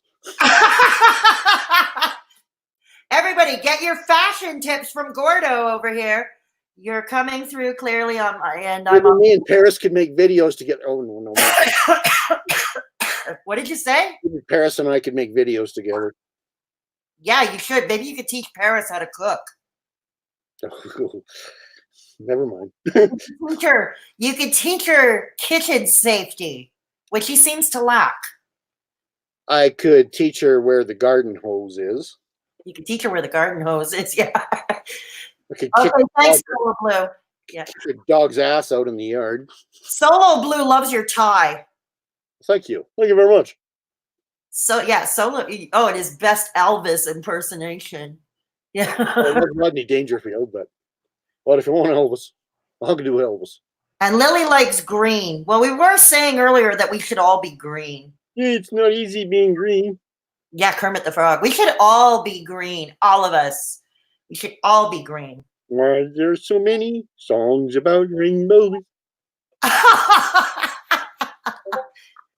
She needs proper cooking gear. Yeah, I'll say. Like I said, I'm surprised she didn't have that food processor with the grater attachment. I have one of those, for God's sake. And like I said, I'm as poor as a freaking church mouse.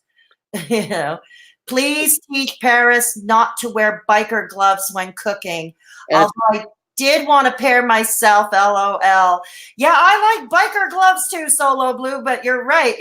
I think we can all agree here that biker gloves are not appropriate attire for the kitchen. And I'm sorry, I know Grandpa Conrad Hilton worked hard to keep name tags and hairnets off of you, but hairnet is a good idea when you're cooking publicly. Yeah, especially with hair extensions. Yeah. But I don't imagine she's ever worked at too many places that required hairnets or name tags. No. I mean, the staff of the whole family's hotels do, I'm sure. Hi, my name is Paris. Hi, my name is Paris. And I can't finish that sentence because I really don't know what she is or what she does. It's like the Kardashians, like all that fame, but what do they do for that? What do they do? Like, what exactly do they do? Professional voice scorchers. I can't even voice scorch. No, we don't want hair in our food. And her catchphrase is, "That's hot." Yeah, it's hot. It's hot. Yeah, no, we don't want hair in the food. Yeah, I would love to have put her hand in the oven and go, "That's hot." Famous for being famous. Yeah, that's it. A lot of people famous for being famous, right? Madonna at least could sing. Yeah, at least that. Gaga and Gaga's got skills. I will say that. I know she does, and yeah, she has a lot to. Yeah, I know, but I mean, I'm not wild about her stuff, but honestly, Gaga isn't going to be in the kitchen. She's going to be out there writing a symphony. Exactly, it's a thing. I don't know if you all knew this, but apparently Paris plays piano or violin very well. I always hope she would show that side of her to us. I had no idea, Solo Blue. I had no idea. Did you know that, Gord? Yeah, well, like I said, the last time I saw Paris, she wasn't playing no violin. So, no, I didn't think she knew how either. But according, but you know what? If she put that on her YouTube, and was playing some Bach or some Turkey in the Straw, you know what? I'd watch that. Yeah, I think a lot of us would if she actually did something like that. Actually, she had skill for, because cooking is clearly she doesn't have a skill for cooking. She doesn't have the skill to sing, and she doesn't have a skill for much else actually. And she has a CD. Are we talking Paris or Gaga? Paris Hilton. She had a CD years ago, and now her YouTube channel is mostly singing videos. Music videos of her singing, which I refuse to listen to because I've already fried enough brain synapses looking at other cringeworthy YouTubers. And I've already dropped a few IQ points from watching a few other YouTubers. Here we go. I don't want to admit this, but I will. I bought her CD. I'll laugh my ass off. That's okay, Solo. It's okay. It's okay. It's okay. Stevie Ryan. Yeah, Lily was telling me about a YouTuber earlier. Stevie Ryan. Yeah. No, yeah, you'll have to tell me more about her, Lily, later in the Discord. Yeah, Paris made a CD like 15 years ago. I could be wrong how long ago. Time flies anymore. Yeah, speaking of Discord, for those of you who have not yet joined, I have a Discord server. Come and meet some awesome people. I will put the link again in the description box. Okay, I got to pick up the phone and look up Paris on YouTube here. Okay, you do. I don't want to turn it on my computer because it'll just cause echo. So I gotta find this Paris video. Sure. For those of you, well, it's been a long time since I punched Paris Hilton into a video search, but anyway. You search for her, and I'm gonna pimp out my Discord server.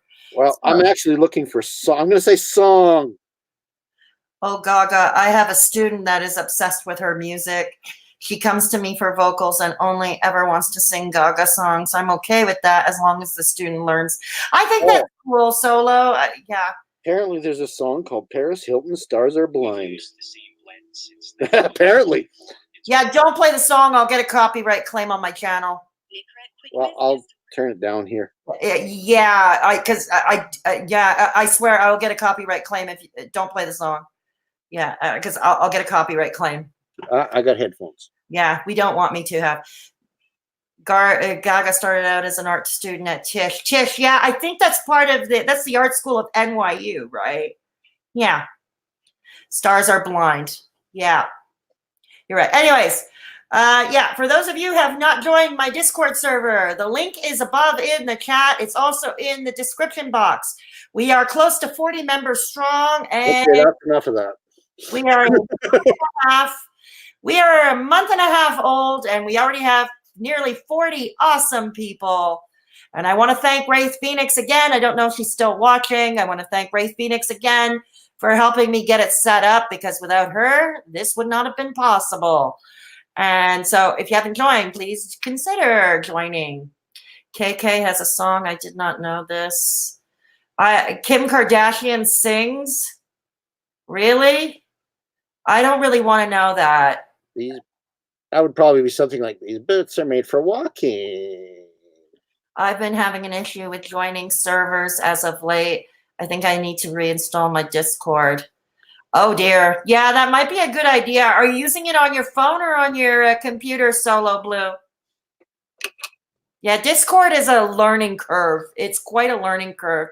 And it requires some tech savvy, which I don't have. That's why I have a co-admin in Wraith Phoenix who got it built up for me. That was because I built it up for those who are going to be alone for Christmas. You know, people to chat with, you know, because I was alone this Christmas. And so I thought, you know, there would be others in my community who might be. So that's largely why I created the server. And we're nearly 40 members strong after a month and a half. That's pretty damn good. It's pretty damn good. Yeah, you can come and vent, or you can come just shoot the breeze, get your meme on, share your music, share your artwork.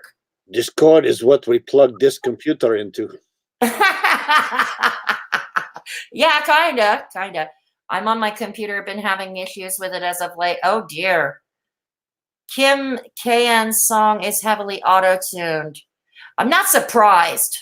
I'm not surprised to hear that. No, Yeah, not the Paris song, for the 10 seconds I listened to it, was pretty overproduced. Oh, it was, huh? Yeah, her squeaky little voice came on there, and you could really, well, of course it's there because it's basically punched into it. Oh yeah, definitely. It's You know, she probably recorded it in her apartment, and they mixed it in Los Angeles. Stamped it out in the Philippines somewhere. Oh wow. Oh wow. Yeah, she probably did just that. It was you know, I mean, it's the kind of thing you would find in the $1 bin at Walmart. It's not exactly your Linda Ronstadt. Oh hell no. Oh hell no. No. But I don't know. It's like I miss the old days of music. I miss the older stuff. I mean, the stuff I was raised on. I know I'm old and I'm not cool, but I'm old and I'm not cool. I was raised on my father's Rolling Stones albums. I was raised on a little of everything. Cool. Just a little. And I have to say, about 1990, I turned the radio off, and I haven't missed anything. I don't have a radio here. Well, you turn on the Grammy Awards. I don't know who any of those people are. No, me either. I don't know.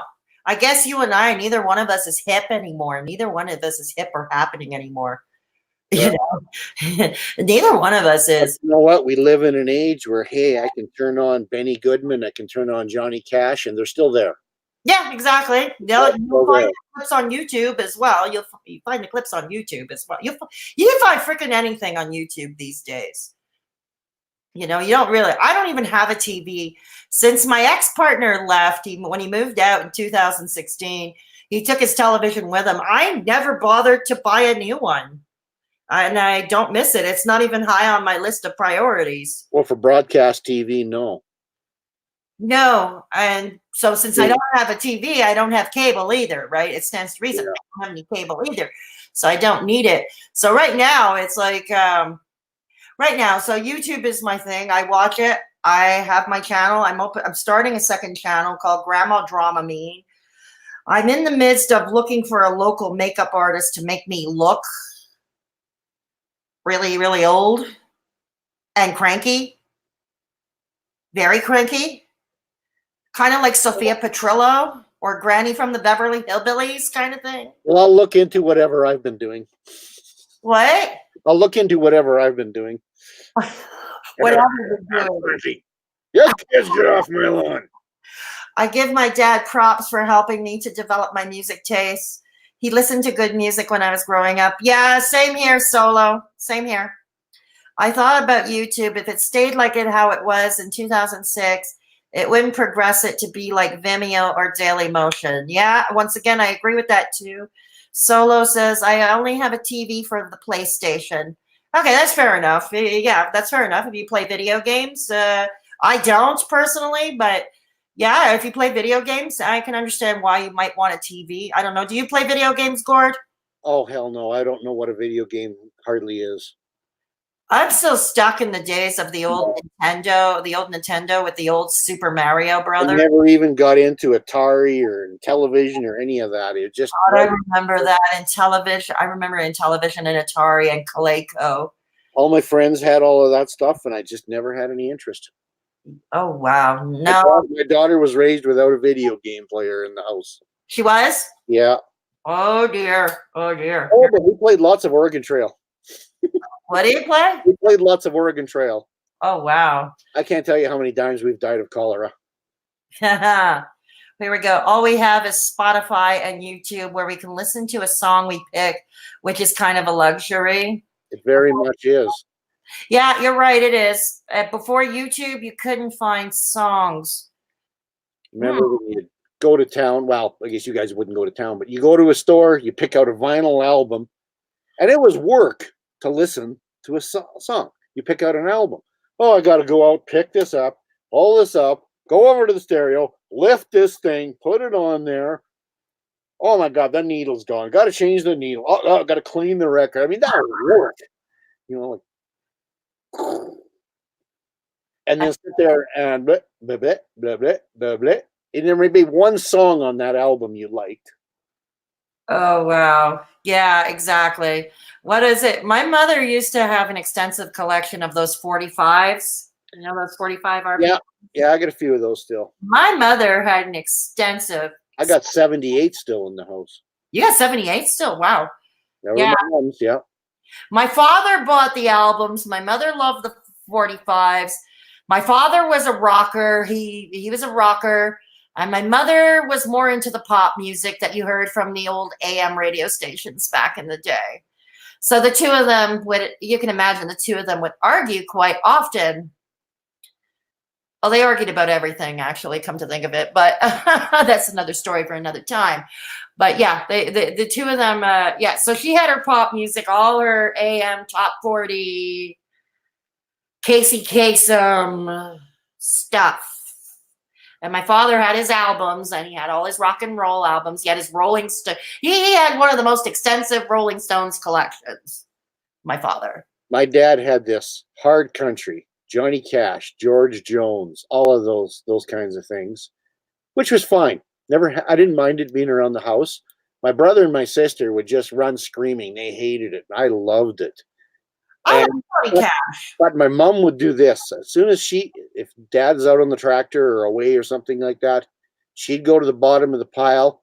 She'd pull out her Glenn Miller and Bing Crosby and the stuff that she actually grew up on in the 40s. Oh, wow. So there was all of this swing music and Artie Shaw.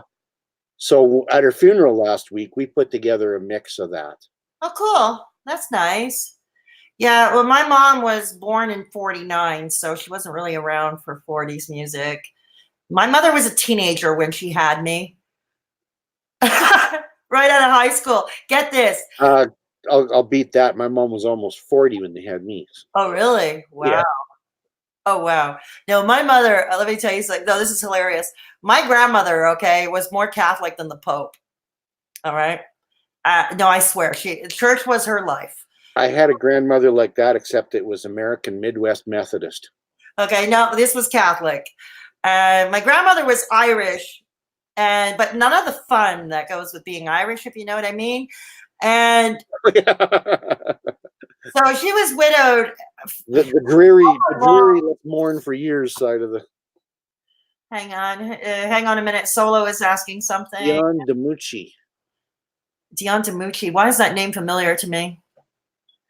Is this? I can't place it. The name is familiar, but I can't place it. Why is that familiar? Oh, Dion and the Belmonts. That's what I was just wondering. Dion and the Belmonts. Yeah. Celine Dion. I'm not a fan of Celine Dion. I'll be honest with you. I'm really not a fan. But anyways, my grandmother, because my grandfather died when my mother was 8, so I never met him. I never met my grandfather. And so, and so my mother starts high school. My grandmother sends her to this, okay, get this, all girls, run and taught by nuns school. Gord? Oh, okay. Now I remember Dion. Okay. Yeah. Oh, I'm the kind of guy who likes to go around. I don't want to get a copyright claim. I'm singing it. I know people get copyright claims. The Wanderer, I am the Wanderer. So, anyways, nobody's gonna sue you for that. Back to my mom, So, anyways, my grandmother sent her to this all-girls parochial school, run and taught by nuns, right? Like the one in the Blues Brothers. Kind of like that, yeah, or your Sister Act, or something like that. And get this, my mother gets pregnant with me as a teenager. I guess that all girls pious nun education. Way to go! Well, good thing that worked out. You see how well that worked out? Now you got a middle-aged chick with weird glasses and a stupid hat who talks crap on YouTube. That's what you got to show for that Catholic education. Well, I think I was a slippery slope in a bar in Sweetgrass, Montana in December. So. Oh shit! Oh wow. Dion and the Belmonts were top tier. My brother and my sister are almost like another generation to me. Solo likes Celine. She is a good vocalist. I'm not really a fan of hers. Dion and the Belmonts were top tier, and the Beatles everyone knows except for Zoomers. I respect Celine Dion, her talent. Yeah. She's just overplayed. Like every Canadian act. The Bryan Adamses and all these people. They get overplayed because nobody knows how to run CanCon anymore. Still watching, but AFK. What's AFK stand for? Please, somebody help me. I'm old and not cool, remember. What does AFK mean? As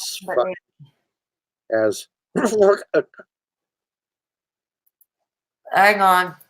I gotta look it up. AFK text meaning. Yes, I gotta Google these things because I'm not cool. Abbreviation for away from key. Oh, okay. Solo Blue is away from the keyboard. It lets people know that you will not be at your keyboard for a while, or you will not be online for a period of time. Okay, thanks, Solo Blue. Okay. Yeah, from that overrated Oscar movie about a boat. I don't know how many times I've watched that show, and the same thing always happens. Jeez. Spoilers, everyone. I don't know what happens. The boat sinks. It sinks. But yeah, it's like, okay. So yeah, okay. So now I just learned something new in text land. AFK means away from keyboard. Away from keyboard. Okay. Well, in my day when we wore an onion on my belt. And we couldn't get, you had to wear the white onions. You couldn't get the yellow onions because of the war. Oh, dear. Oh, dear, dear, dear, dear, dear. I'm going to be good at that when I get to that age. What am I saying? I'm at that age. I'll never let go, Jack, and you let go. Oh, God. No, I never saw the movie, nor did I ever have the desire to see that movie. Draw me like one of your fancy girls, Jack. I never saw the Titanic. Did you? Oh, yeah. I like the historic parts of it. Did you? Well, yeah, I like the the ship and the styles and the fashions and stuff like that. Okay. I like that kind of a thing, and I respect the technical effects and all of that. It's just that I hate it when somebody takes a historic story and jams a love story together. You ever see a movie called Pearl Harbor? Yeah. Ben Yeah. Affleck. Yeah, I I'm never gonna saw tell it. you, I've heard it. I am crazy for the history of Pearl Harbor. I've been there 3 times. Have you? And I don't know how many videos I've watched and books I've read and everything else. I can stand in that harbor and say, okay, that ship went down there. I know who the admiral was on that ship and such like that. They took that Pearl Harbor and they Titanicked it. Oh, wow. Like the battle scenes and everything else were very good. Same. The recreations, but they jammed this Ben Affleck love triangle romantic thing into it. And it I just never saw it. I never ever saw it. drags down. My daughter, when I took her to it and she was 10 years old, and at that age, you like what your dad likes. So, Or oh, Dad, we're gonna go see Pearl Harbor. Oh yeah, yeah. Or And anyway, like what you like. but she hated mushy stuff, as any kid at that age does. So she's sitting there watching Ben Affleck and this Kate Beckelston or whatever her name is go on and on with this stupid love story. And you could hear her grunting to the side. This little kid, her feet doesn't even hit the floor, and she's sitting in the theater chair. Ugh! Every time somebody would kiss, and every time the weepy music would come on, she goes, she's getting louder and very conspicuous. And finally, at one point, she just stands up on the floor and she yells out and she shakes her fist to the screen, "Get to the war!" And it's really funny because when the Pearl Harbor battle starts for real about, 97 minutes later, Oh, wow. she yells out, "Finally!" Well, yeah, Lily was just saying that her history teacher hated the movie Pearl Harbor because it was a love story in Pearl Harbor for pretty much the same reasons you were saying. Lily also says that her history teacher says a good historical movie is Tora, Tora, Tora. I am nodding, Lily. I am nodding. I love that movie. Tora, Tora, Tora. I've never seen Tora, Tora, Tora. Well, unless you're a history geek, it'll probably be very boring, but I'm a history geek, so I love it. My father was a history teacher too, so he probably would have. He passed away in 2013 now, so. But yeah, I never heard of Tora, Tora, Tora. Yeah. Barefoot Jen and Grave of Fireflies are good historical films. I will look into that. But they're sad and quite graphic. You might like that, Gord. You might like that. Barefoot Jen. I can't say I've ever heard of either. Is that one movie or two movies? Tora about the Japanese War. Tora, Tora, Tora is a good film. Solo Blue said it's a good film. And if you're ever flying into Honolulu and you're coming into the airport and you're descending, it's a good idea not to yell out, "Tora, Tora, Tora." Duly noted. Don't do that. They don't like Okay. Yeah, this is travel tips from Gord here. If you're going off to Hawaii, don't say stupid things. Don't say stupid things. Exactly. Don't say stupid things. Lily says it's 2 movies. Yeah. Okay, Barefoot Jen. And Grave of the Fireflies. I'm IMDbing here. Don't worry, I'm doing it beneath. You can't see it. Okay, cool. Barefoot Jen is the bombing scene is very devastating. I'm sure it would be. I'm sure it would be. Gord, keep them entertained for a minute. I'm going to get some water. Da da da da da da da da da da da. And don't get me a copyright claim on my channel. Here's CK. Okay, I see. Okay, Barefoot Jen. Where's a pen? I'm writing this down. I'm a writer. I don't have a pen. No, I don't mind if it's animated. I mean, hey, I'm an animated guy.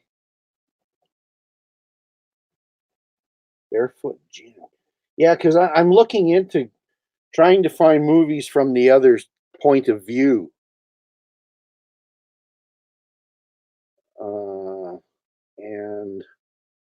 Barefoot Gin, and Grave of Fireflies. Okay, Grave of the Fireflies. A young boy and his little sister struggled to survive in Japan during World War II. Okay, I will definitely look into those. She says they're both animated. The atomic bomb turned out to be Oppenheimer's greatest regret. Yeah, I wouldn't be surprised. I don't know. They both protest the life and struggle as they survive after the ruins of war. Interesting. We'll turn this over to the historian over here. Here's a fun fact about What's that? Hiroshima. Well, nothing about Hiroshima is fun. Mm.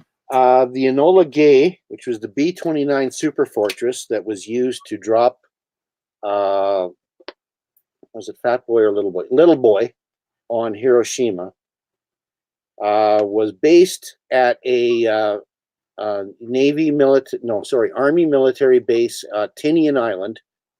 Sure. And on the ground crew of it, and the head mechanic was a man by the name of Dewey Osby. In the 1950s, Dewey Osby worked for my dad. Oh, yeah? And he never, ever mentioned that. Solo Blue has to let us go. They have an early day tomorrow. Hope everyone has a good night. Well, you too. And thanks so much for stopping by. Solo Blue, good night. Don't be a stranger, Solo Blue. I hope you come back and consider joining our Discord server if you haven't already. Okay. Very well, Solo. There we go. So that leaves Lily. There are a few people watching, but they're not active in the chat, which is fine. Some people just watch anonymously. That's fine. Like to watch. That's fine. So we've got Lily. They heard about Paris Hilton and wanted to watch. What? They heard about Paris and wanted to watch. Yeah. Boy, are they disappointed. Yeah, I know. They had. Yeah, it was. Yeah. Sylvester and the sombrero. Sylvester the sombrero. Paris Hilton's unsafe kitchen habits. Oh, that is quite an outfit.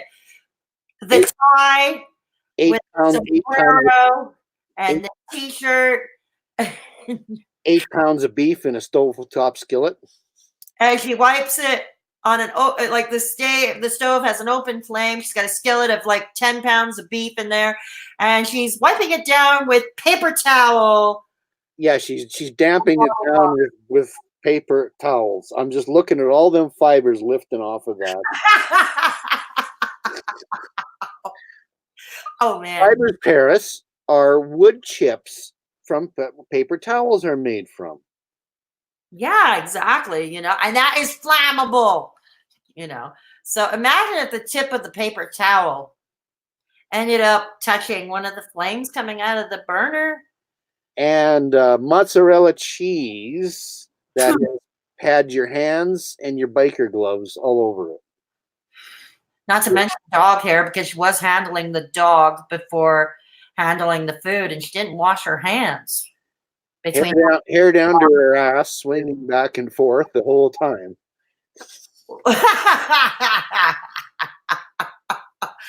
It's like anybody, you can have their own Truman Show, it looks like, or a cooking show.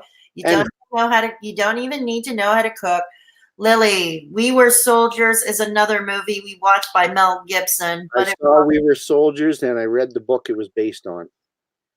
It was a Vietnam era thing, I think. Oh, yeah? Yeah. I never heard of it. I'm not a fan of Mel Gibson, to be honest. I'm really not a fan of Mel Gibson. No. Not a fan of Mel Gibson. Sorry. But, You gotta make your stands. Yeah, I gotta make my stand. I gotta take my bloody stand, no matter the risk, I liked Mel Gibson until he made The Patriot, and that was the biggest abuse of the American Revolution I've ever seen. Really? What travesty that was. Oh. Really? I never saw it. It was just awful. It was bad. That bad, huh? It was a Rambo movie made in the American Revolution. What? Yeah. Rambo means the American Revolution? Yeah. Wow. Okay, that doesn't sound... It was terrible. Doesn't even sound like an exercise in performance art. Okay, we were soldiers. Okay, I'll check that out. I'm sure it was Vietnam. It's been a long time. Oh, so it's not WW2. Yeah, this was before Mel Gibson became bad. Okay, Lily, that's fair enough. Yeah, it was. It was the Vietnam War. Yeah, that's fair enough. I'm pretty sure I read the book. Cool. Cool. Yeah. I'm weird that way. I'm war movies and westerns. So You're into what? war movies and westerns. War movies and westerns. And certain sci-fi. I love my Star Trek.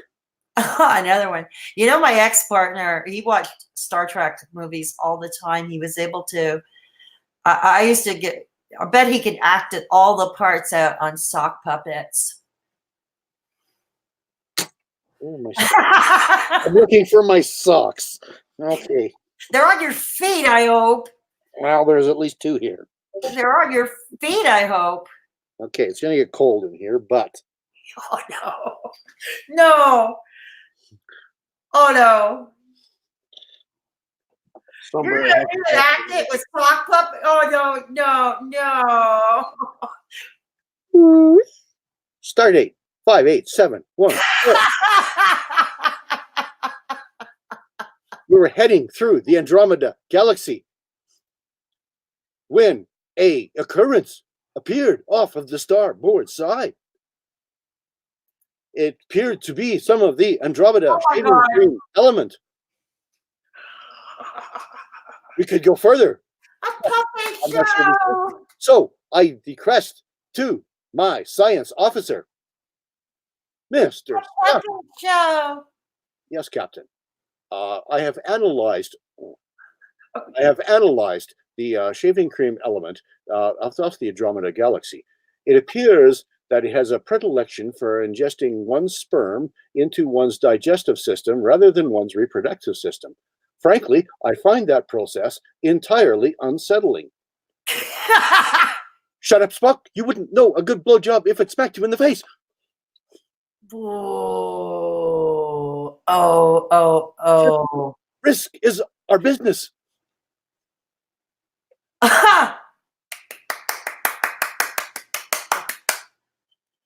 Oh my God. He's dead, Jim. Can you do anything for him? Damn it, Jim, I'm a doctor, not a bricklayer. Oh my God. Oh my God. I'm not even getting into the next generation.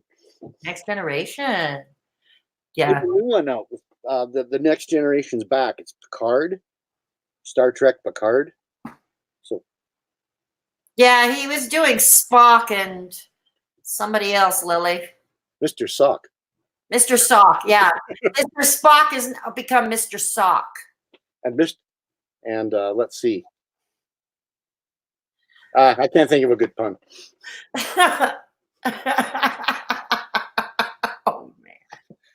Oh man. Oh man. Star Trek Sock puppets. He did it with sock puppets. He did it with sock puppets. Warp Factor 2, Captain. Oh my. Oh man. He did it with sock puppets. That's so cool. Didn't know George Takei was going to be on the You know what? That was better than any of the movies with all their high tech and their high budget lighting and their high budget stars. That was a lot better. That was more fun. Think Mr. Sock has a career? I'm not wearing I'm socks. gonna ask my wife to make a Mr. Spock sock puppet. And I'm Mr. gonna Sock, yeah, we'll call it Mr. Sock. You'll have to give it pointy, elf-like ears. Fascinating. Yeah, you'll have to do that and that dark hair. And Do you know what is not too far away from us, where I What? live? what's that? Called a little town in south central Alberta called Vulcan. And it's a little wheat town. It's basically a wheat raising town. Before this happened, Vulcan was mainly known for, you go through and they had these big wooden grain elevators. They had 9 in a line, they called them. And that's all anybody ever knew Vulcan for. and it's a stop. You know, it's a truck stop, and it's a place to pee when you're going to Calgary and stuff like that. Sure. I knew this guy that started a T-shirt shop, and he decided to go to Vulcan because it was a little bigger center than where he was living. So basically, it's one of those places, you know, they have iron-on T-shirts, and they do embroidery and hats and things like that. So lots of farmer companies and oil companies will, you know, get T-shirts done for their staff and such like that. So he had a little business. And one day, he said to himself, he's looking and there goes, "Welcome to Vulcan." And he had just watched a Star Trek movie. And he goes, "Why is this town not capitalizing on this?" This was in the 1980s. You go through Vulcan now, their tourist information center is shaped like the space station in The Trouble with Tribbles. Really? They have a very large enterprise that you can stop and get your picture taken of. Really? You can get put your head through, you know, get pictures taken of yourself, you know, Sure. Spock and Uhura and things like that. And they have just capitalized on this town. Once a year, they have a sci-fi convention. And, and all of the geeks from Calgary all come out and they dress in their Star Treks and their Oh my God. uniforms. And they usually get about 2 or 3 people from actors and things from the Star Trek universe to come out to this thing. And they actually have part of it is called the Spock Days Rodeo. So they're actually a rodeo. They call it Spock Days. Oh, wow. And one year, when about 2009, there was a new Star Trek movie coming out. Mhm. And the town lobbied hard to get the Canadian premiere done in Vulcan. Only trouble is, Vulcan's a town of about 4,000 to 5,000 people, and they lost their movie theater years ago. No. And so Paramount was up for it, and they said, "Well, what are you going to show it in? You know, we're not going to go and show it in a tent." So they decided that they would have the Canadian premiere in Calgary, which was only about 60 miles away, so about an hour away. Right. And they offered everybody in town to come out a ticket, and they sent buses down to take the entire town to this premiere in Calgary. Oh, wow.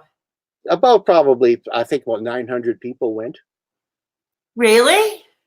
And in the last year, that year, they got finally a special guest. They got, oh God, what's Leonard Nimoy came to Vulcan. And they did it up special. He got the taste of the town. They had a parade. And he all came at his own expense. He would not take a penny from anyone. Wow. And he was so happy that this town had done this. So there are documentaries they have of Leonard Nimoy going to this Vulcan, Alberta. And, you know, now I go to Calgary, I zoom through, you know, and there it is. So it's kind of neat that this town took the initiative. And, you know, of course, all the old people back in the 80s going, "What are you doing that for? You know, this is a grain and cattle town, darn it." Well, I'll tell you, nobody's laughing at that anymore. You go down the main street and everything is done up Star Trek-y, the street lights, the everything. Right, of course. Absolutely. Wow. So now everybody flocks over to Vulcan, Alberta. Yeah. They should have a Comic-Con held over there. Oh, they do. Like I said, they have the Star Trek convention there every year. Yeah. I mean, I have a girlfriend who's into when she can, she goes to the Comic-Con events. My daughter goes to the events. Yeah, she goes to those type of events all the time. Or when she can, rather. That's a better choice of words. But yeah. She keeps asking me to go up, and I just can't handle the lineups. I can't stand around in lineups. I can't stand lineups either. Hell, I can't. Not my thing. No, it isn't me. I mean, I don't. This is why I never liked amusement parks. I don't like going to places like Walmart. It's too much. Too many people. Too much activity. Too many visuals. Too many loud noises. I can't handle any of that. Really, I can't. So, Lily, are you still there? I don't know. I feel Lily, are you still there? I feel like the puppets drove you off. Oh, no. No. No, we like puppet shows. We like puppet shows here. We like all kinds of exercises and performance art. The only thing we don't like, or a lot of us don't like, is watching somebody gorge on 10,000 calories worth of fast food. And somebody pays them. And somebody pays them. Yeah, go figure. Somebody pays them to do this. Google AdSense pays them. They get sponsors, for God's sake. They get sponsorship deals. You know, I go to my funeral last week, and all these relatives and friends are all popping up and goes, "Oh, you're a big shot writer. Do I get a free book?" And Yeah. you know, I don't know. I think you're going to have to go to YouTube and watch me read it. Apparently, I can make more money doing that. Actually, speaking of reading a book on YouTube, there is a YouTube channel, a lovely lady from the UK named, her channel's called Hedda's Haven. For those of you who don't know Hedda's Haven, you should check her out. She's she's a sweet woman, from a sweet British woman, and she reads a lot of fairy tales, a lot of books, and she does Spooky Fridays, so she reads like ghost stories on Friday nights. And anyways, she did a live stream just before Christmas, like a few days before Christmas. I swear to God, it was a 6-hour stream. She read from cover to cover Charles Dickens' A Christmas Carol. That Like, would be special. she did that in 6 hours. It was a 6-hour stream. And she took breaks in between, to chit chat, to sort of break the monotony, which was cool, but which was really super cool. And I stayed on that stream. I stayed watching that stream Do you for remember? 6 hours. Remember when CBC was good? They used to have a guy that would do that. Fireside Owl, they called him. Oh, yeah? And he would, I think it was on As It Happens. Every year they would play this. They probably, maybe they still do. I don't know. I quit listening to CBC. And I think it was like 15 minutes at the end of the show, starting December 1st, and he'd do a serialized thing of that. And then the next day they'd go on with that. I really looked forward to that. Oh, cool. I missed that. I don't know if I could do it. I couldn't do it 6 hours straight, but hey, you can click it and start again. Oh, wow. Yeah, she did it for 6 hours straight. Like I said, she took breaks in between staves to sort of, break the monotony of it. But yeah, that's got to be a record. Reading a Dickens novel from cover to cover in 6 hours. Me, it would take like 6 weeks. So, I love Dickens. yeah, I do too. The characters were real. The characters were downtrodden, but there was a reality to them. Even the Grinch, I'm mixing the Grinch and Scrooge. Oh God. Oh, brain not working no more. Yeah, but shoot. A fine reason to pick your pocket every December 25th. Yeah. And be here all the earlier the next Well, morning. she did that. Hedda did that. She read the entire novel from cover to cover in 6 hours, and that was really quite. In all honesty, that was really quite impressive. But yeah, anybody who's never checked her out, Hedda's Haven, go check her out. But yeah, she does. Yeah, she does a lot of folklore, reads a lot of stories, and she does Spooky Fridays, and a lot of fun like that. There are a lot of podcasts like that.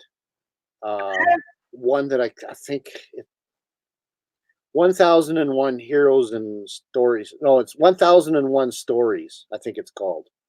And basically he pulls something out of literature and he reads it. And he's got this big booming voice. He's got a really neat voice to listen to. The one he did, I think the only one I actually listened to was Jack London, Call of the Wild. And I love that. I love that book. I remember that Call of the Wild. That in elementary school. I remember that was required reading for elementary school. But yeah, so anyways, you can check her out. And I'll put a link to, once I jump off the stream, I'll put a link to her channel in the pinned comment below. And yeah, so now for the, anybody who has not joined our Discord server, I'll put a link in again in the chat. It is also in the what am I saying? It is in the I'm losing live comments. I'm losing my words. Yeah, yeah, it's also in the description box of this video. That's what I meant to say. It's also link is also in the description box. We are nearly 40 members strong. After a month and a half, awesome group of people, if I do say so myself. Awesome group of people. So feel free. Available in 48 contiguous states, not available in Puerto Rico, Alaska, or Hawaii. Oh man. So anyways, it was like oh god. So yeah, anyway, so what else is there? So are you gonna start a YouTube now that you've spent about an hour with me? Do you think you'll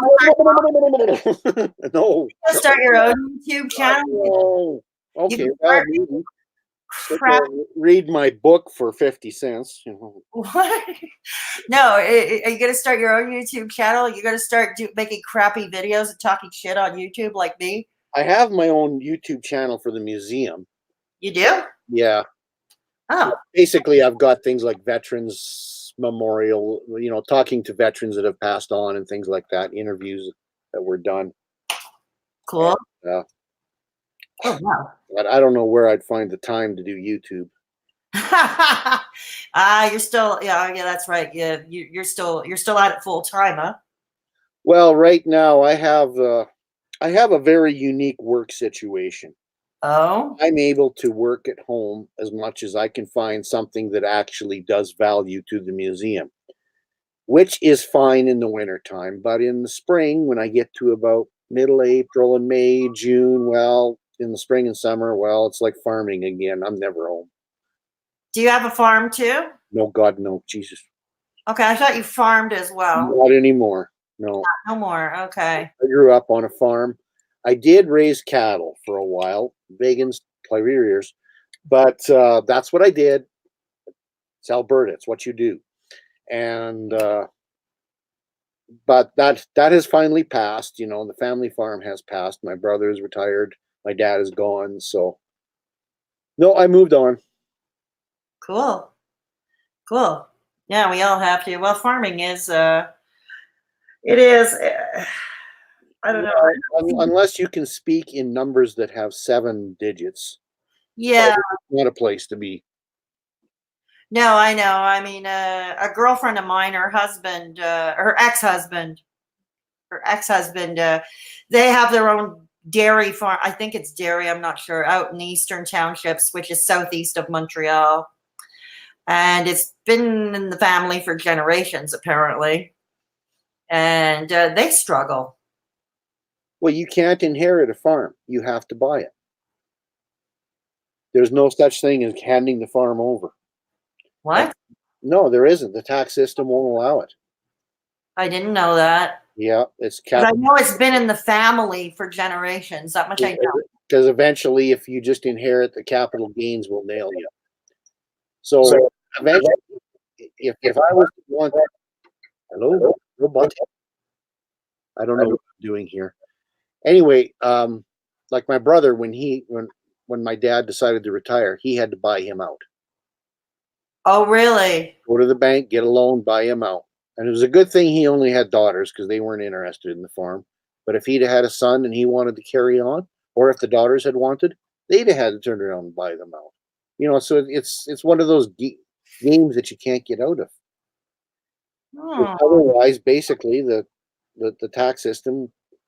Thank you, Pierre Trudeau, for that one. That's back in the 1960s. No, I had no idea about that part, that you can't like straight out inherit a farm.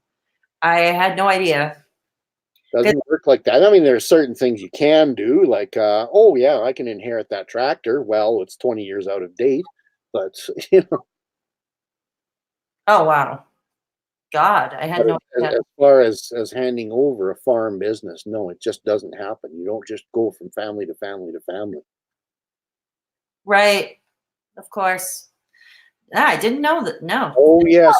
You get to know Revenue Canada very well when you're a farmer. I've always lived in the city, or at least 95% of my life was in the city. So farming is not something I know all that well. I lived in a rural part of town for a couple of years. But there's a lot of city people that want to tell farming agricultural people how to do it, what they should do. No, Oh, I'm yeah. not one of them. I'm not one of them. It's called Facebook. You farmers out there. Well, no, you people in the city don't have a clue. I'm sorry, you don't. No, I'm not one of those people. Trust me, I'm not. They say, oh, well, you know, it's sad to see the family farm go and see corporations. Well, I'm sorry, most family farms are corporations. That's true. That's how they do it. That's true. Indeed it is. But we yeah, but like I said, I lived in a rural town not for long, outside of Lac Mégantic, over 20 years ago. And so although much of that time, unfortunately, I was still on drugs at that time. So it's kind of a haze. But yeah, I was, yeah, when I came, it took me coming back to the city to get clean again. Go figure. You know, it's funny, you know, they send people to go to rural areas to get them out of the city, send them to rural areas to clean themselves up. Rural areas are just as bad. No, I know that. And I can speak to that firsthand. And on the other hand, I had to come back to the city. I had to come back to Montreal to get clean. Yeah.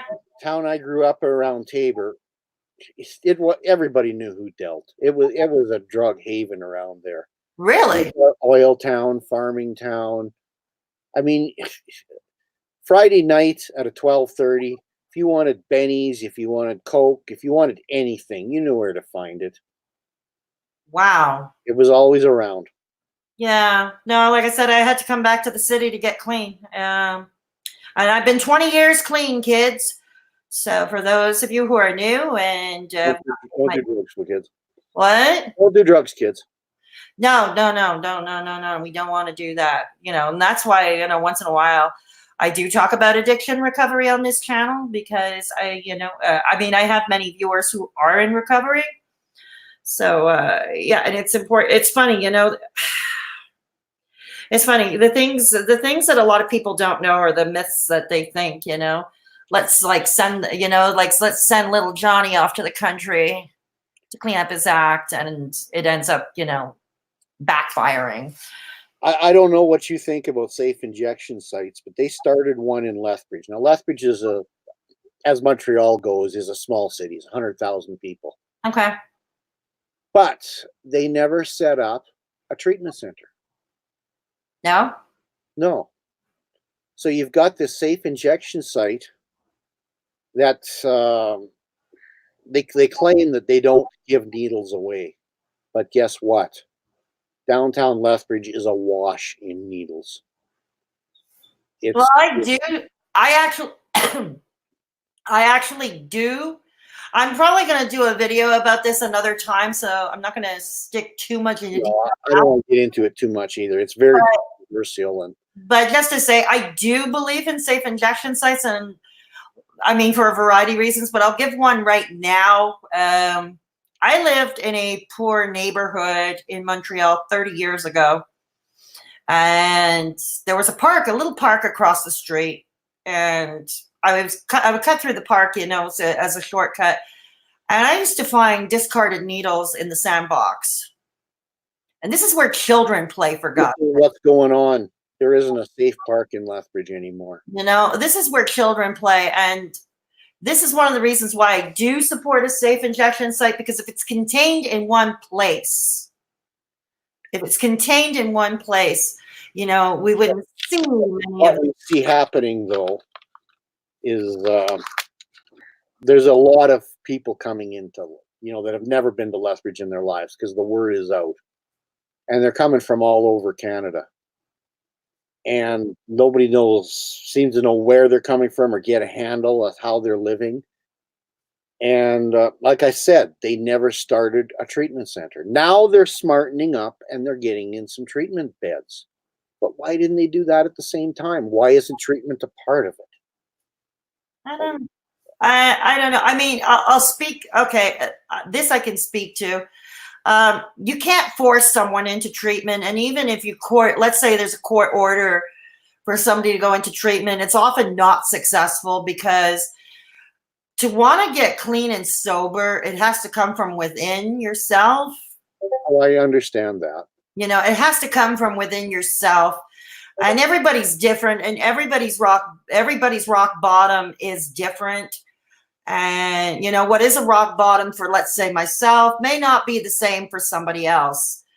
And so, you know, you can't force someone into treatment because, and usually even when somebody is forced into treatment, like I said, it doesn't really work because they were forced into it. I had an ex-partner who had a choice. He was facing, you know, he was in trouble with the law.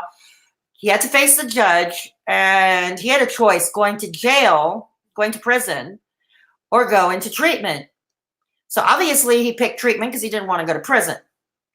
And you know what he did? He escaped like 2 weeks later out of the treatment center. Because the treatment center had no bars. It's not like prison, okay? Yeah, where I understand. bars and everything. It doesn't have bars. Doors are not locked. At that treatment, at least that treatment center in particular, the doors are not locked. People can come and go. I mean, if you come and visit or you're first coming into the treatment center to receive treatment, yeah, they're going to search your belongings, obviously. You come to visit somebody at the center, yeah, they're going to check your belongings. They're going to check your personal effects. They'll check your purse and all that to make sure you're not bringing contraband in. But other than that, you know, the center didn't have a closed door policy. So it was easy for my ex-partner to escape after 2 weeks. It was clear he didn't want to be there. And I told him to give it a try. It's like, give it a try, please. I was practically begging him to give it a try. He refused, categorically refused. Of course, he ended up with arrest warrants, and he eventually had to go to jail. But you know what? It was probably what was best. Now that I think about it, it was probably what was best. I know that sounds bad. No, I understand what you're saying. I do. Without going into it, I have that in some of my family. Okay. We had a family member that was stealing from every other family member. Oh. And basically got to the point where he was stealing from a certain family member who is my wife. And the Lord kind of went off the freaking deep end, and we threw his ass in jail. And I took the hit from the rest of the family, and I didn't care. I said, yeah, it was me that it was actually me that threw the ex in jail. It was actually me who threw him in jail too. It was actually me who threw him in jail. Do I feel guilty about it? Absolutely not. I don't feel guilty about it one bit, because what he was doing was abusing us. Yeah, it was the same thing with my ex-partner, and that's why I don't take abuse. No, me either. I mean, in my case, what ended up happening was not only was he abusive, and I was getting tired. It's like, and then I was getting tired of his nonsense. And then one day downstairs in the building, and it's not like he and this girl tried to hide anything. It's downstairs, sidewalk level. The window is sidewalk level. Blinds were wide open. Lights were on. So they weren't even trying to hide it. They were getting it on with each other. He was getting it on with the girl living downstairs. Well, that's what was happening too. The guy was running hookers out of a house that he was sharing with my wife and another brother. Yeah. And finally, like, I said, this is enough. I mean, this guy, he basically abused everyone. You know, he'd move in with someone and then he'd stiff them for the bills and that's what he did. Everything else. And of course, you can't throw somebody in the jail for stiffing you on a bill. No. But one day he shows up at Rose's apartment, and when she gets up that morning, she's got her ghetto blaster is gone, a bunch of her tapes are gone, and he's got missing check blanks out of her checkbook. Oh, wow. And she calls me up and she says, "What do I do?" And I says, "Okay, dial this number, 9 Then What? dial this number 1. Then dial this number 1 Another one. and tell him that you've been ripped off by your brother and give him his name. Yeah, that's the only thing. And by the end of that day, we found the stuff at a pawn shop, not a pawn shop, but yeah, it was a kind of a pawn shop. And we closed the check account, and they had him in the pokey. Oh wow. Yeah, like I said, I And you caught. know what? It was the best thing that ever happened to him because when he came out of there, he cleaned up his act. Oh, good. I wish I could say the same for my ex-partner. He didn't. He didn't, in all honesty. But yeah, that's what happened. I caught him with the girl downstairs. And it's like they didn't even try to hide it. It's like the lights are on, the window. The family was enabling him. And Yeah, we're still going, Lily. We're still going. Lily's sorry, Lily. Lily's back. Cool. Yeah, that's what, and I figured, like, what am I doing? I'm aiding and abetting here for him to pull this crap on me. So I called the cops. I turned him in. I had enough. It's enough he was abusing me. And then I caught him with the girl downstairs, living downstairs, doing what I can't say on YouTube. And yeah, I said, that's it. I'm aiding and abetting him for what? I'm stressing myself out for what? And I turned him in. Yep. So you got to do. I turned him in, and I have no regrets about it. Did it fix him? No. He, as far as I know, he never got clean and sober. Never. It got him out of your life, though. Yeah, exactly. Oh no, that's 25 years ago. It was 25 years ago. That's actually what led into my career as a stripper. But that's another story for another time. But yeah, that led to my career as a stripper because at that time I was completely penniless. I was about to be evicted. And there was a girlfriend who was a stripper who gave me the number to her booking agency. And she said, look, you can make some quick cash. You have a decent body. Back then I was about 125 pounds lighter than I am today, back in those days. And the hair wasn't gray. But so, yeah, she says, you need to pick yourself up, And so I did. And I did that for a couple of years. I did what I had to do, I did what I had to do. And contrary to what people believe, there are people who think, oh, but weren't you exploited? No more than the way my ex-partner exploited me. And no, I was not. I was never forced into doing what I didn't want to do. I tend to believe that. I really do believe that. I know women who are in that business, and I know women who are in the other business as sex workers. And there are those who you definitely do get exploited. They're there because they've been into it. And I'm not in denial about that. And I do know some who it's their business. I wake up in the morning, it's like, morning, Ralph, evening, Sam. And that's what they go do. Yeah, exactly. They go home and they pay their taxes and they buy their groceries and they take care of their kids just fine. Yeah. And I have no problem with that. And I think the legal system needs to get out of people's lives. Yeah. And they need to stop punishing people who just don't fit within the accepted grades. Yeah, exactly. And let's face it, there are some people who just can't get up and go down to a bar or anywhere else and find their soulmate. They're not going to go home and have the happy ending and have the wedding partners on the cake. It's not going to happen.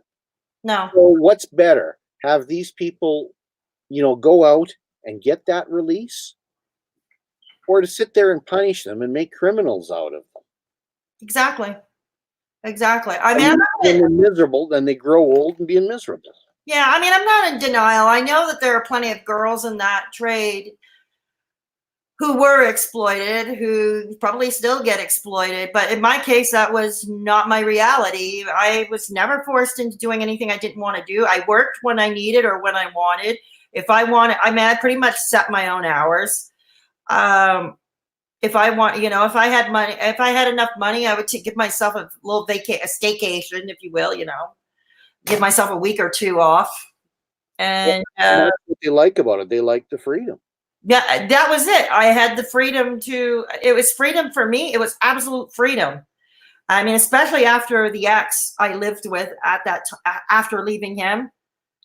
I mean, he put me through to hell and back, and so I had fun. When he was gone, and I ended up going that route, being a stripper. It was a fun time in my life. Well, now that I've knocked the first Trudeau for the tax system and farming, I will praise him on one thing. What's that? The government has no business in the bedrooms of the nation. And that's not just for sexual orientation. That is for people, like I say, that don't live between the coloring book lines. No, exactly. No, it's exactly what, love whoever you want, live with whoever you want. We had these years of closing the brothels and, spent all of the times that we have done.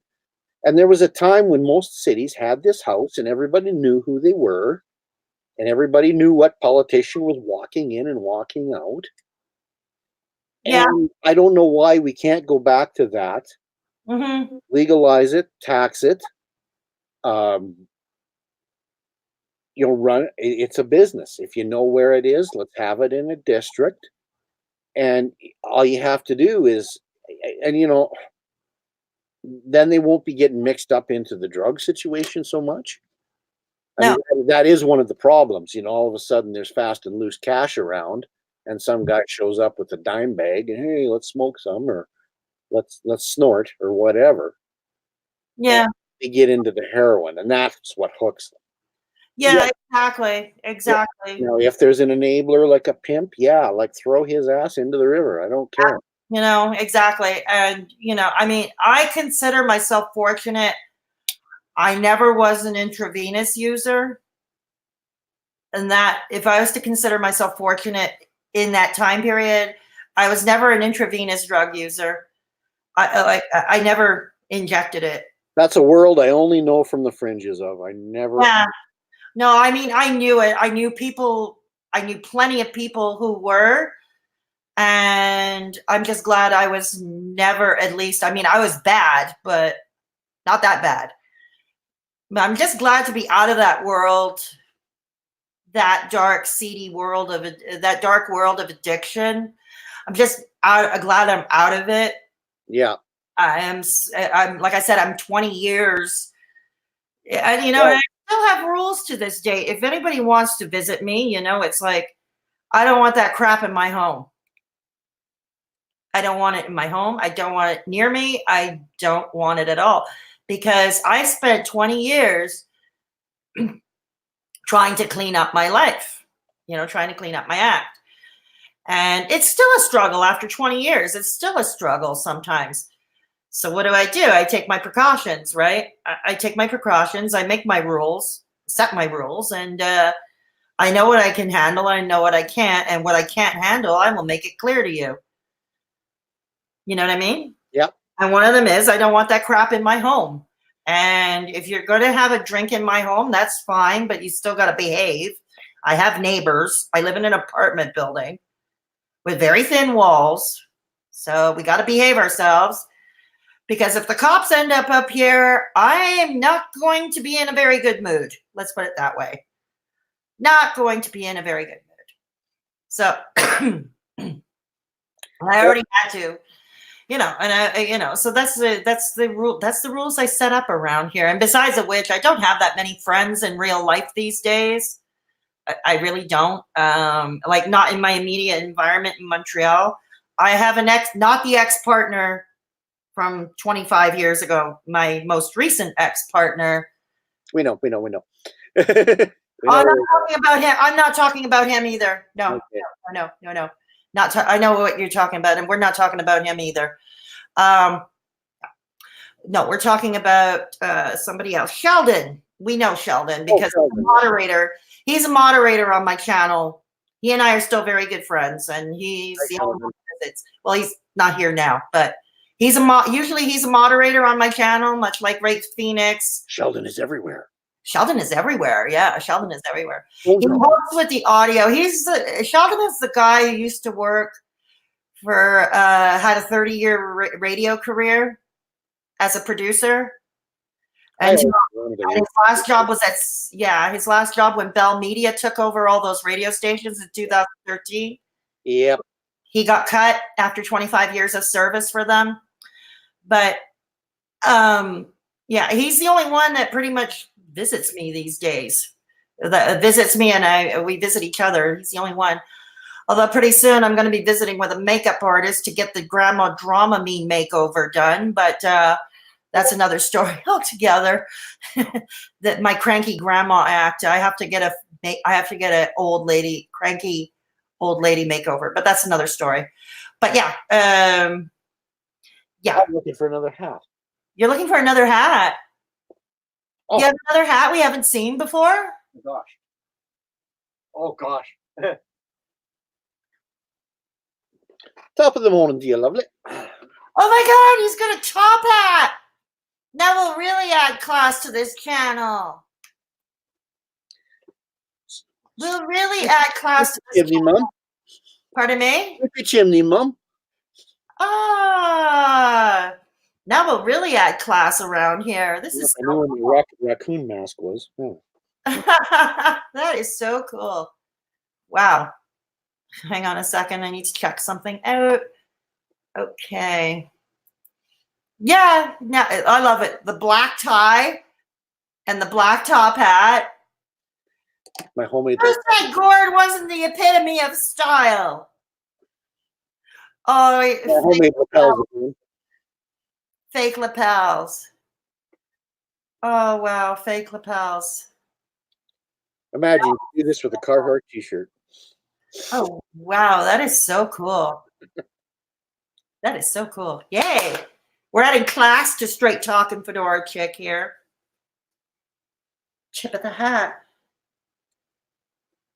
Yeah. Tip of the hat. Oh, God. All right. As you can see, that's some of the hat collection I have. Uh-huh. That's just some of them. I see them. Okay, let's see what I got. Fortunately, my cowboy hat's in the truck. It's in the truck? Okay. Yeah.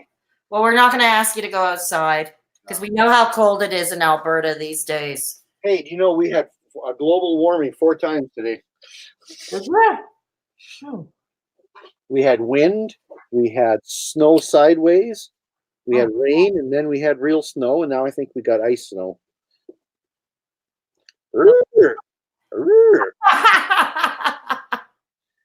Oh, wow. This is my driving my Model T hat. Stylish. Quite stylish.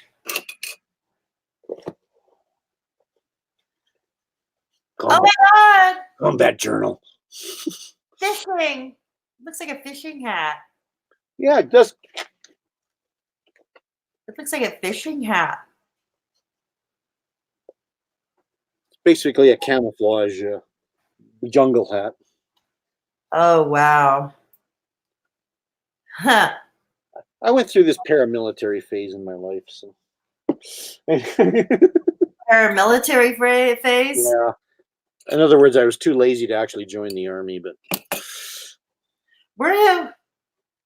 I don't think it's lazy. I think it's not. Military is not for everybody. I don't think it would be for me. Actually, I think in some capacities I would enjoy it, but in other capacities I don't like what it does to some people. Some people it turns them into complete and utter assholes. You're right. It does. They can't be around anybody that isn't them. Yeah, I mean, my father wanted me to join the army. I swear to God, he wanted me to join the army. Of course, that was not going to happen because I had absolutely zero desire to do that. Of course, I never did. When I was young, I wanted to be a Mountie very badly. Did you? Yes. And I think in the old days of the old Mounties, when they still had the horses, when it was mandatory. You had to take horse training. And I think that's what has gone wrong with the RCMP. Because there's some, to me, there was always a very unique training potential. And I've studied the RCMP and the Mounted Police going right back. Well, I live where they started. And I think that's what they lost. Because they're just another cop now. Oh, wow. And they take their 6 months training. To me, there's something about handling a horse. You're handling a 1,200-pound horse. If you can make that horse know what you're doing, then you can start working with people. True. But just putting out people and handing them mace jars and tasers and, there's the one way they try to break Mounties in is they send them to the smallest, worst communities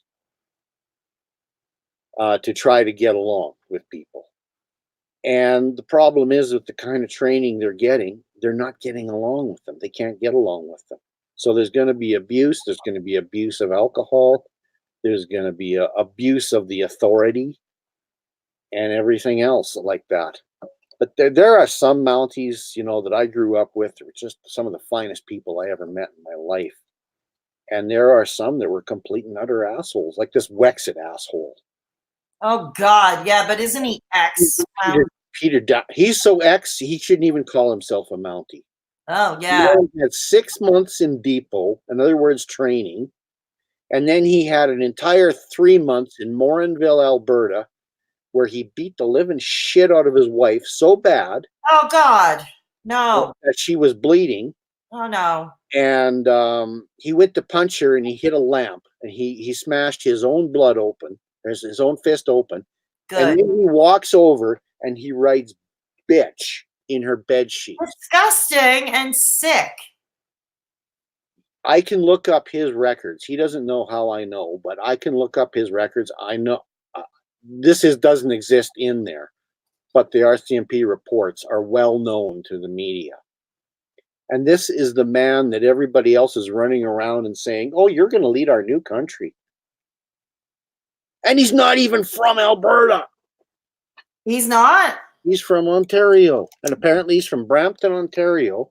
Is he really? Through Facebook, I heard that when he was in hockey, he was a complete bully when he was growing up. Of course, aren't they all? Yeah. And this is the guy that people are lining up and paying money to. I don't get that. You see, this is what I don't get. Well, the more I'll tell you, I've been going onto the Wexit sites and I've been frickin' needling this guy bastard and bad. He won't talk to me. Okay. But that thing is fading fast, very, very fast. Is it? Okay. Yeah. Okay. No, at least that is physical. Their meetings are minimal, and they're not getting any young people. It's not the Trump, tiki Nazis in Virginia. No. Very, very gray people. And quite frankly, I have to say something, and I will admit it. Now, I've told you this online. In the 1980s, I was part of these movements. Okay. I was 18 years old, and I went to about 2 or 3 meetings. And I don't know if you know this about Southern Alberta, but part of its settlement, due to its agriculture, it's got a huge Mormon population. Does it? Oh. I have nothing against the Mormons. In fact, they're in my family. You can't live in Southern Alberta without having a Mormon in your family tree somewhere. Okay. It's just the way it is. They're part of the, they're part of the tapestry. But at any rate, when you go to certain towns and you look around the hall, and you know who the Mormons are. And I went to a couple of those meetings, and every time there was more and more and more Mormons. And I went, this is a very right-wing organization. And I know enough about the Mormon religion that in the United States, Utah would rather not be a state. They would rather be their own theocracy there. Okay. And I'm sitting there going, that scares me a little, because we're not far from Idaho or Utah here. And at any rate, their movement in the 1980s went absolutely nowhere, fell flat on their face. They got one MLA in the legislature. He lasted until the next election, and that was the end of that movement. Oh, wow. And, so what I see now is just the same people 30 years older. That's sad. It's like they hadn't progressed. Well, exactly. They're sitting there, I lived through the 80s in the economy of Alberta, where it was then. Sure. And it was bad.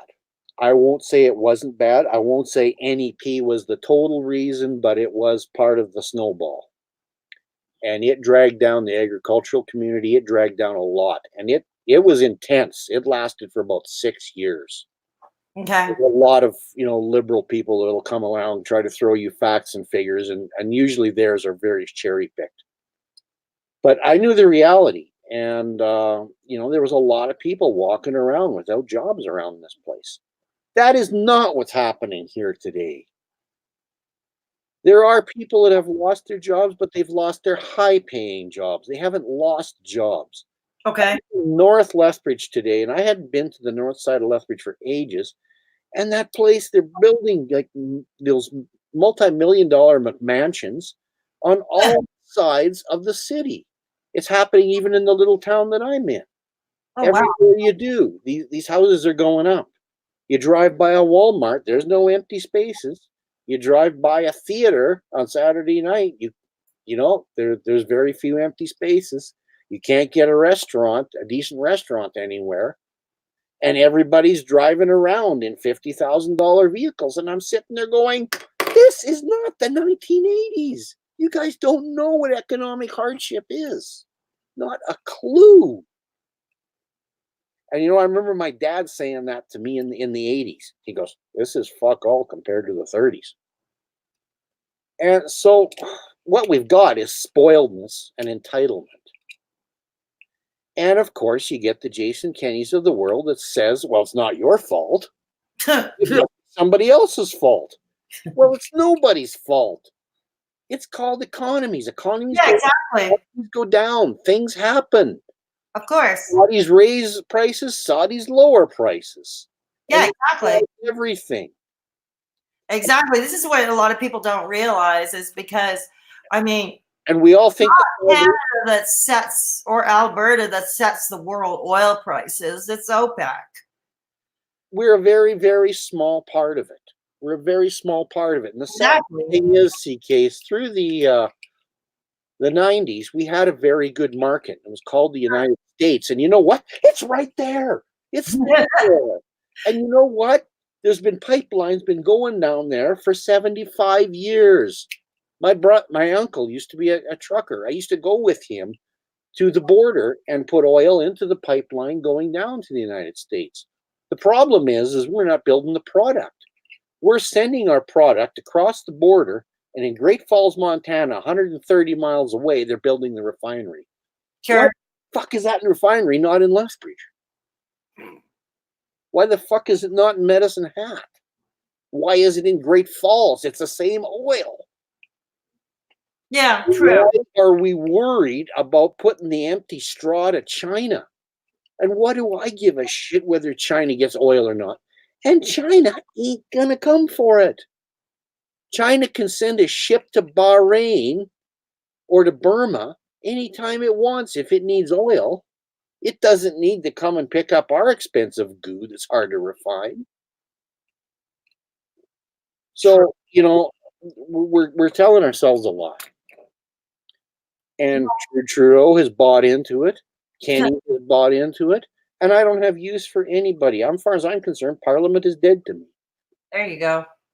There you go. Remember prorogation. What were we mad about? But the Parliament was closed down for 2 months for the Olympics. Yeah, I remember. Parliament hasn't been worth a damn since May. We haven't had a parliament in this country since May. They opened long enough to give themselves positions and then went on Christmas break, and they're still not open. Where's the Facebook sites for that? I don't know. I honestly couldn't tell you. I don't know. I really don't know.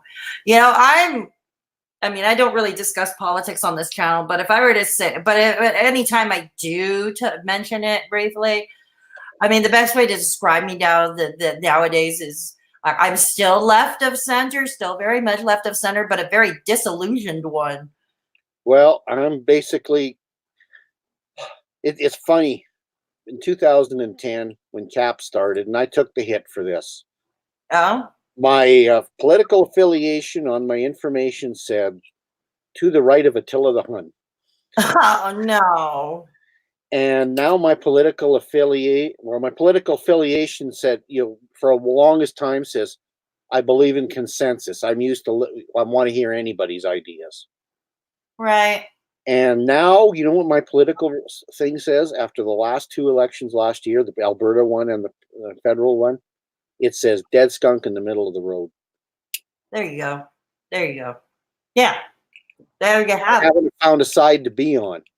it. As far as I'm concerned, with Harper, I mean,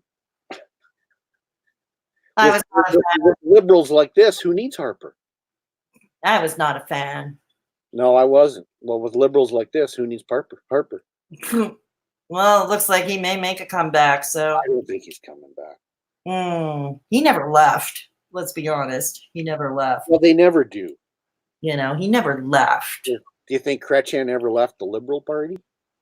I mean, No. He's been on speed dial ever since 2015. God.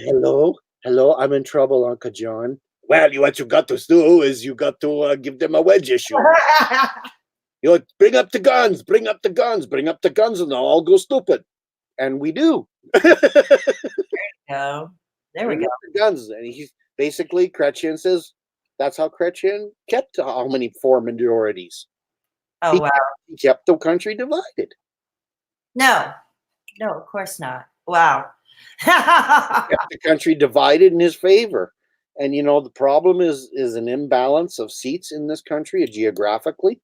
And that's because of a historical fact. Yeah. Quebec and Ontario were the founding of the country. Well, we are the most populated. Well, you're most populated because that was the industrial heartland for years and years and years. Yeah. And the fringes, we were the fringes. I'm actually moving out of Montreal, though. I'm setting myself to move out of Montreal this fall. Moving to a smaller town. About an hour and a half outside of Montreal. Well, there is one thing about small towns, I look at even a small city like Lethbridge, just half an hour to everywhere. Sure. And I can't imagine what it's like in Calgary and Edmonton. Last time I went to Edmonton, I couldn't get out of there fast enough.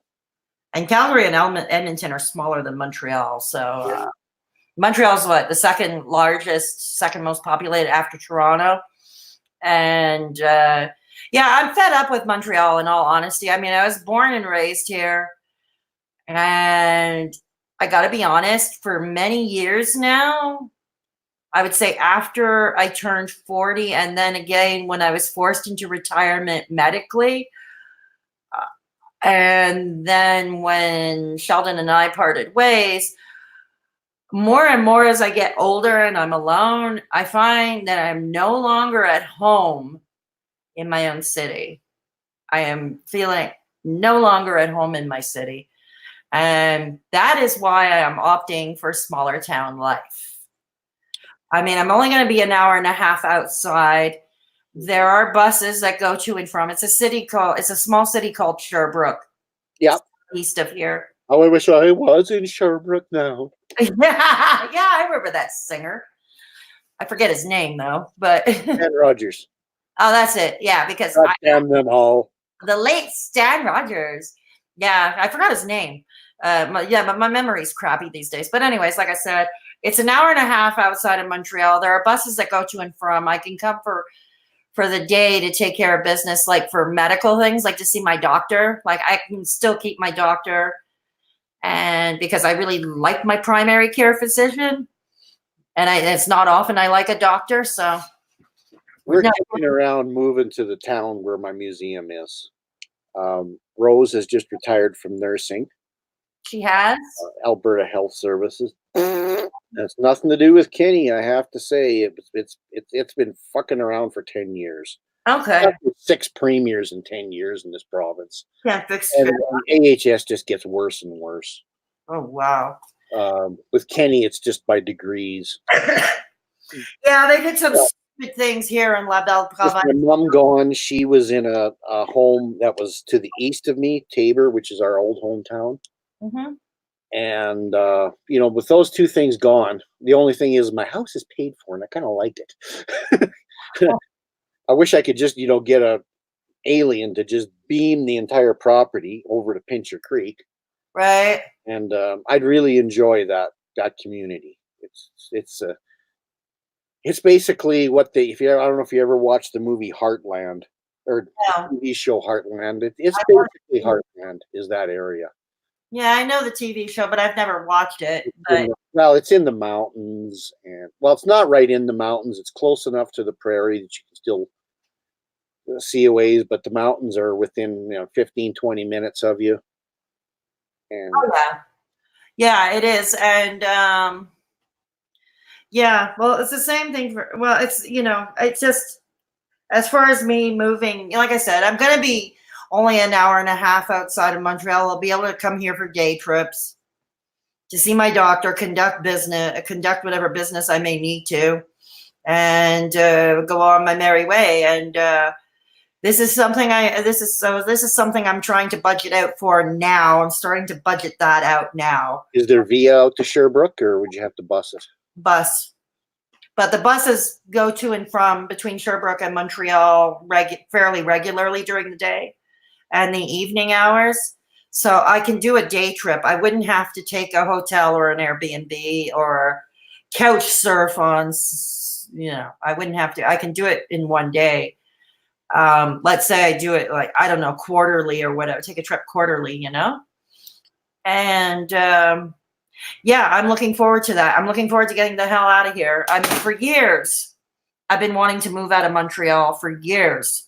I just never knew where I wanted to go. I knew where I wanted to go, but I've been looking for years to get the hell out of here. I was even open to leaving Quebec, going out of province, but and it's not because of really the political French versus English, because I really couldn't give a crap about it. I really can't. I'm fluently bilingual. You got the same game players that we have. Yeah, pretty much, You So, know, they play the hurt card, and I've heard it all my life. well, yeah, and I think that's maybe what I mean for different reasons. Obviously, I think That's why I keep laughing about these Wexit people. Goes, oh well, why Quebec separate? Why can't we? And I'm like, yeah, when did they?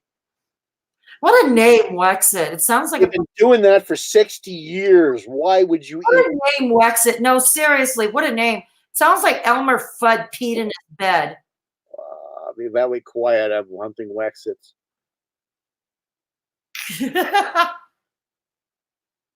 No, seriously, it sounds like it sounds like Elmer Fudd peed in his bed. And Well, here's what's happening: is they keep subdividing because all of a sudden they don't like Peter Downing, and there isn't a day goes by why? my Facebook page doesn't pop up with another movement. Oh, the Alberta Independent Movement, the Independent Alberta Movement, the Alberta Western Canadian Movement, we don't get along with BC anymore movement. No, and there's a movement for everything, It's like, so, back to what I was saying. I wanted to have a plan, for fuck's sakes. Yeah, I mean, I was open to even move out of La Belle Province, and not because of the political situation. It's just I want to get the hell out of Montreal. And now I made a decision that, okay, it looks like I'm going to stay in La Belle Province. I'm okay with that. And I'm moving an hour and a half southeast of here. And I always had some kind of, I don't know how to describe it verbally. I always felt some kind of attachment to the Eastern Townships ever since I was a kid. Yep. I felt an attachment. I mean, I used to ski there all the time. Not that I'm going to take up skiing again at my age. I'm not. Not that daring. But I used to ski there as a kid. I had an aunt that lived in the country, like really in the country, in the woods, literally, just outside of Eastman. And we used to visit her there. We used to visit her there a lot. It was a little place called Trouser Lake. And we would go to Magog for the day. It was like I always felt some kind of attachment to it. We would just drive in the fall to see the leaves change color. And of course, we'd have to go there if we wanted to cross into Vermont. we wanted to cross into Vermont for whatever reason. So I always, all this to say, I always felt, and it took recently to remind me that I felt some kind of attachment to the Eastern Townships. And that's why I'm going to move there. Well, I think you'd really like it.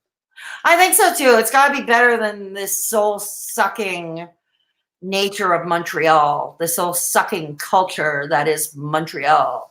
I mean, people romanticize this city, I swear. They romanticize this city. Mordecai Richler. No, seriously, they do. They think like people are friendly here, and it couldn't be further from the frickin' truth. Couldn't be further from the frickin' truth. You know what I mean? Friendliness is disappearing a lot of places. Yeah, it is. It is. Calgary used to be considered to be the friendliest city in Canada. What was the friendliest city in Canada? Calgary. Really? Oh shit! You used to go to the airport, and they're volunteers in white hats. You put down a suitcase for half a minute, and they'll be coming over. Goes, where are you headed? We'll pack this over for you. Welcome to Calgary. And I said, I only live an hour away from here. Well, welcome to Calgary anyway. They were true ambassadors and things like that. Like, I remember in the 1980s, Rose and I had some relatives there, and they took us to the zoo, and there was a duck race going on in the Bow River. And I turned around, and there's a guy wearing a duck hat, and he says, "Hi, welcome to Calgary. How are ya?" It was Ralph Klein. Mayor Ralph Klein. Oh, he was the mayor at the time. Yeah. That was a long time ago.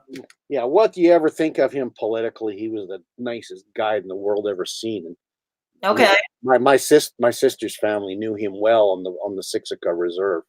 There's a lot of things people don't know about Ralph Klein. That Sure.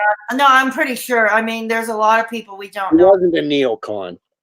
I mean, Ralph Klein politically, I mean, if I was living in Alberta, I probably would never have voted for him. No. But, no, but you're right. I mean, Sheldon, he used to work at CJD, which is, the AM talk radio. And they would have politicians on and all kinds. And part of his job was to get them on the phone. If they weren't in studio, it was to get them on the phone because they would be doing the interview from wherever they are. And he would get them on the phone. So he would have to do the initial chat and get chats like that. Like, for instance, you remember John Baird? He had the reputation of being like a nasty SOB. And we saw that in action publicly, right? Well, that was a persona. And it was a persona because Sheldon told me. It was a persona guaranteed to piss people off. Yeah. And Sheldon told me apparently, like behind the scenes, like he would talk to him on the phone to get him on, He said he was one of the most polite, nicest guys he ever talked to. And I believe that. He said like he was like he remembers the first time he ever, because they were having John Baird on and he was on the phone getting John Baird on the air. He remembers the very first time he called him, and he called him Mr. Baird, out of respect, like he would call anybody. He called him Mr. Baird. And he was like, no, please call me John. Like he was always insistent that he call him by his first name. So he said, so it goes to show behind the scenes, apparently, according to Sheldon, Sheldon doesn't agree with his politics, but he thought he was the nicest guy he ever talked to. You know who I used to ride horses with, and it's only until this year that he has pissed me off. He has pissed me off this year. It's the first time. And again, nicest guy on the planet, and his wife too. Preston Manning. Really? I'm not that surprised. What pisses me off now is that he has basically gotten onto Jason Kenney's bandwagon. No, well, let's call it bandwagon. The fair deal panels. Like going around and trying to find support for things that are already decided. Oh, wow. And that has pissed me off. And it has pissed me off that his institute has targeted Nenshi. When, quite frankly, a mayor's job should be sacrosanct. Yeah. They don't belong to a political party for a reason. If they wanted to be a federal politician or a provincial politician, they'd be a federal politician. Oh, yeah, exactly. But he's allowed his name to be on that part of targeting Nenshi, and that really pisses me off. Because Nenshi's the kind of politician that is so rare, so very rare. Mm-hmm. And we need people like that bad. We don't need to sit there and shove them into political camps, or worse, shove them off the scene. No. And but otherwise, again, he really was, came across as a very decent guy. But unfortunately, he was in a movement with too many people like Harper, and Harper stabbed him in the back too. Sure.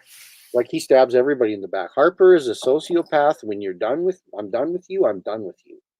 Yeah. Well, you heard recently, Johnny Boy Charest, he wanted to put his hat in the ring for leader of the Conservative Party. He was our premier for a while, as you know, and before that, he was with the Progressive. He was a Mulroney. Yeah, I remember him well. I know him well. Yeah.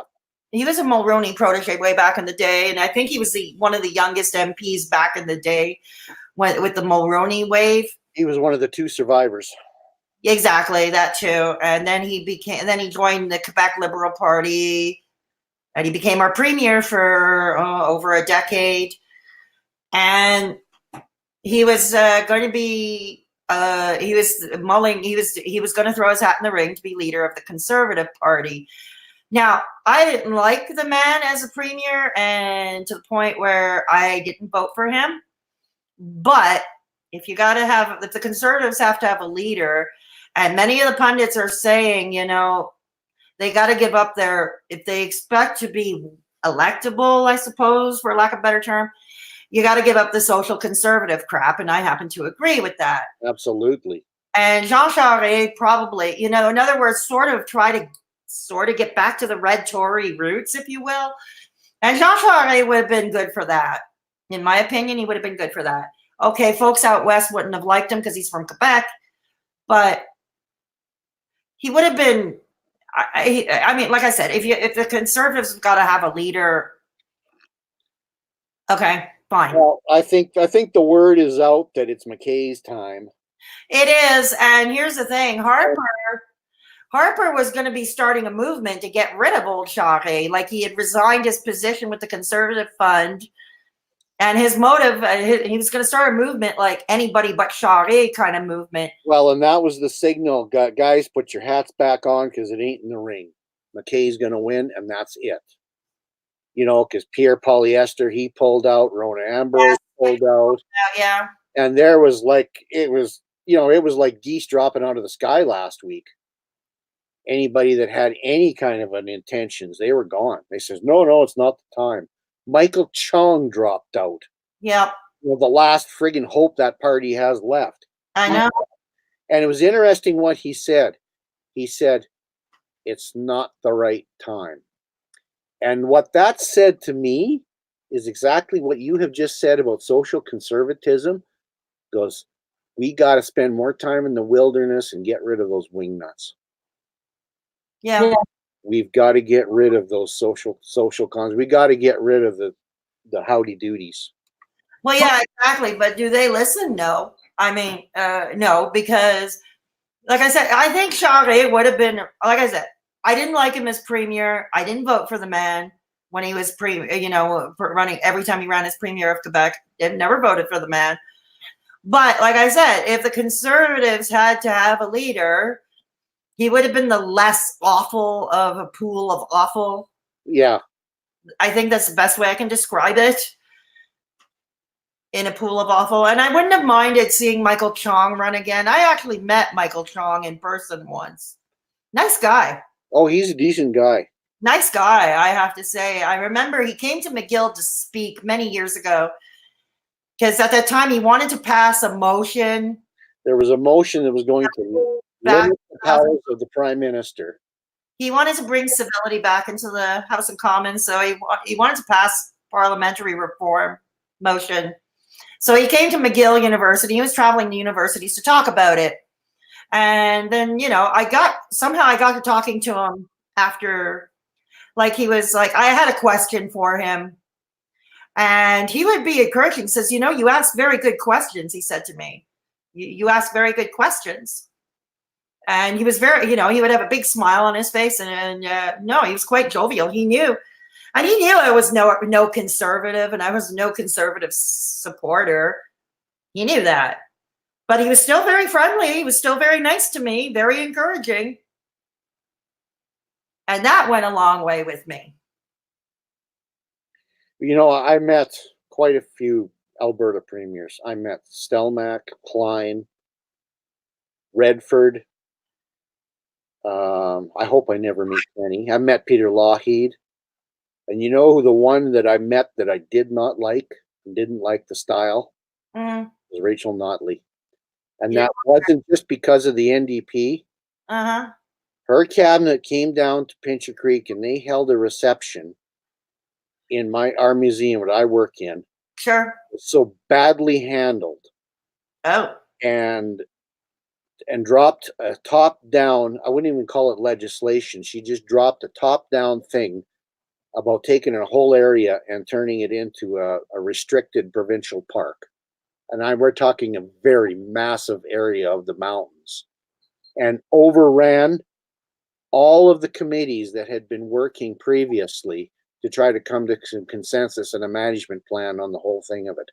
And it was just bang, the hammer came down. She brought her cabinet down. She brought the whole thing down, and it was a gong show. Oh, I bet. And all of the people that were angry, they showed up at our museum, and you couldn't believe the RCMP security that was around there. And she walled herself off. She wouldn't talk to certain parts of the media. They restricted what media could go to that unless it was friendly to the NDP. And when she walked out of there, and I said, I don't know what's going to happen for the next 3 years, whether we're going to get a SOCON or whether we're going to get more NDP, but I know one thing, I ain't voting for that cow.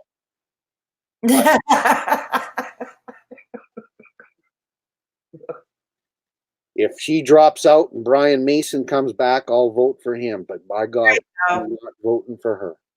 No, I get that. I think she's still the leader, isn't she? She is, and she's Hillary Clinton to me.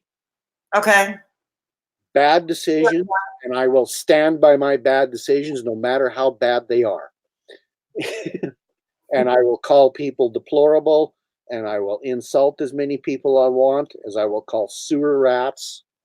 You don't call I don't care how bad they are. You don't call other members of the legislature sewer rats. Mm-hmm. And you don't take another member of the legislature and waste the government's time standing up, whining to the speaker that this guy was mansplaining to her. Oh, boy. She pulled everything. And and not only that, you heard about so-called assassination attempts on her. No journalist could find freedom of information, could find a police report on these so-called assassins. Oh, wow. Something else she also had in her cabinet in the Me Too generation was two people who are still not named to this day that were accused of sexual assault in her cabinet. Oh, wow. And you tell me why Jason Kenney won last spring. She micromanaged her government. Okay. Completely micromanaged it. And yes, there was a lot of unreasonable people that were just wanting to get rid of the NDP. Okay. But the people that had voted for her the first time, it was buyer's remorse after a year or so. And really? Who said, we don't like what we see here. Oh, wow. Oh, wow. I'm not saying they were right, they're wrong. I really wish we didn't have Jason Kenney. Oh, God. I know I shouldn't laugh. It's not funny. I know. But I was the dead skunk in the middle of the road again. I actually had a middle of the road option called the Alberta Party. Yeah, I've heard of them. Sure. That had the disaffected Conservatives. It had disaffected Wild Rosers. It had one NDP who had left Notley's cabinet. Sure. And mostly it was Liberals, because the Liberal Party here is totally fucking useless and has been for years. Right. And basically they got 9.6% of the popular vote. Would you like to know how many MLAs they got? I don't know. Zero. Zero? Zero. Okay, I thought it still had that leader, the leader who got it. Well, it was the ex-Edmonton mayor, Mandel, Okay. who has since quit. Oh, he quit. But yeah, so they're having another convention and they have to start again. They will get seats in the next one, because I can guarantee you there is a lot of buyer's remorse for Jason Kenney. Oh, wow. But, you know, in 2015, we ran to one side of the Titanic, and then we didn't like it because it was tipping, so we ran to the other side of the Titanic. Yeah, of course, you know, yeah, of course. Let's Who's standing in the middle but me, dead skunk in the middle of the road? trying to hold it together, you know, trying to hold it And together. I almost seriously, in the federal election, entertained, why the fuck am I even going to this poll? Yeah, Do I right. want to be seen with these people? Run for the rhinoceros party. 2015, we had a rhinoceros guy. We had a rhinoceros guy in And the guess last. where he's living now? He's in Montreal. His name was Maxim Bernier, and he was running in the Beauce.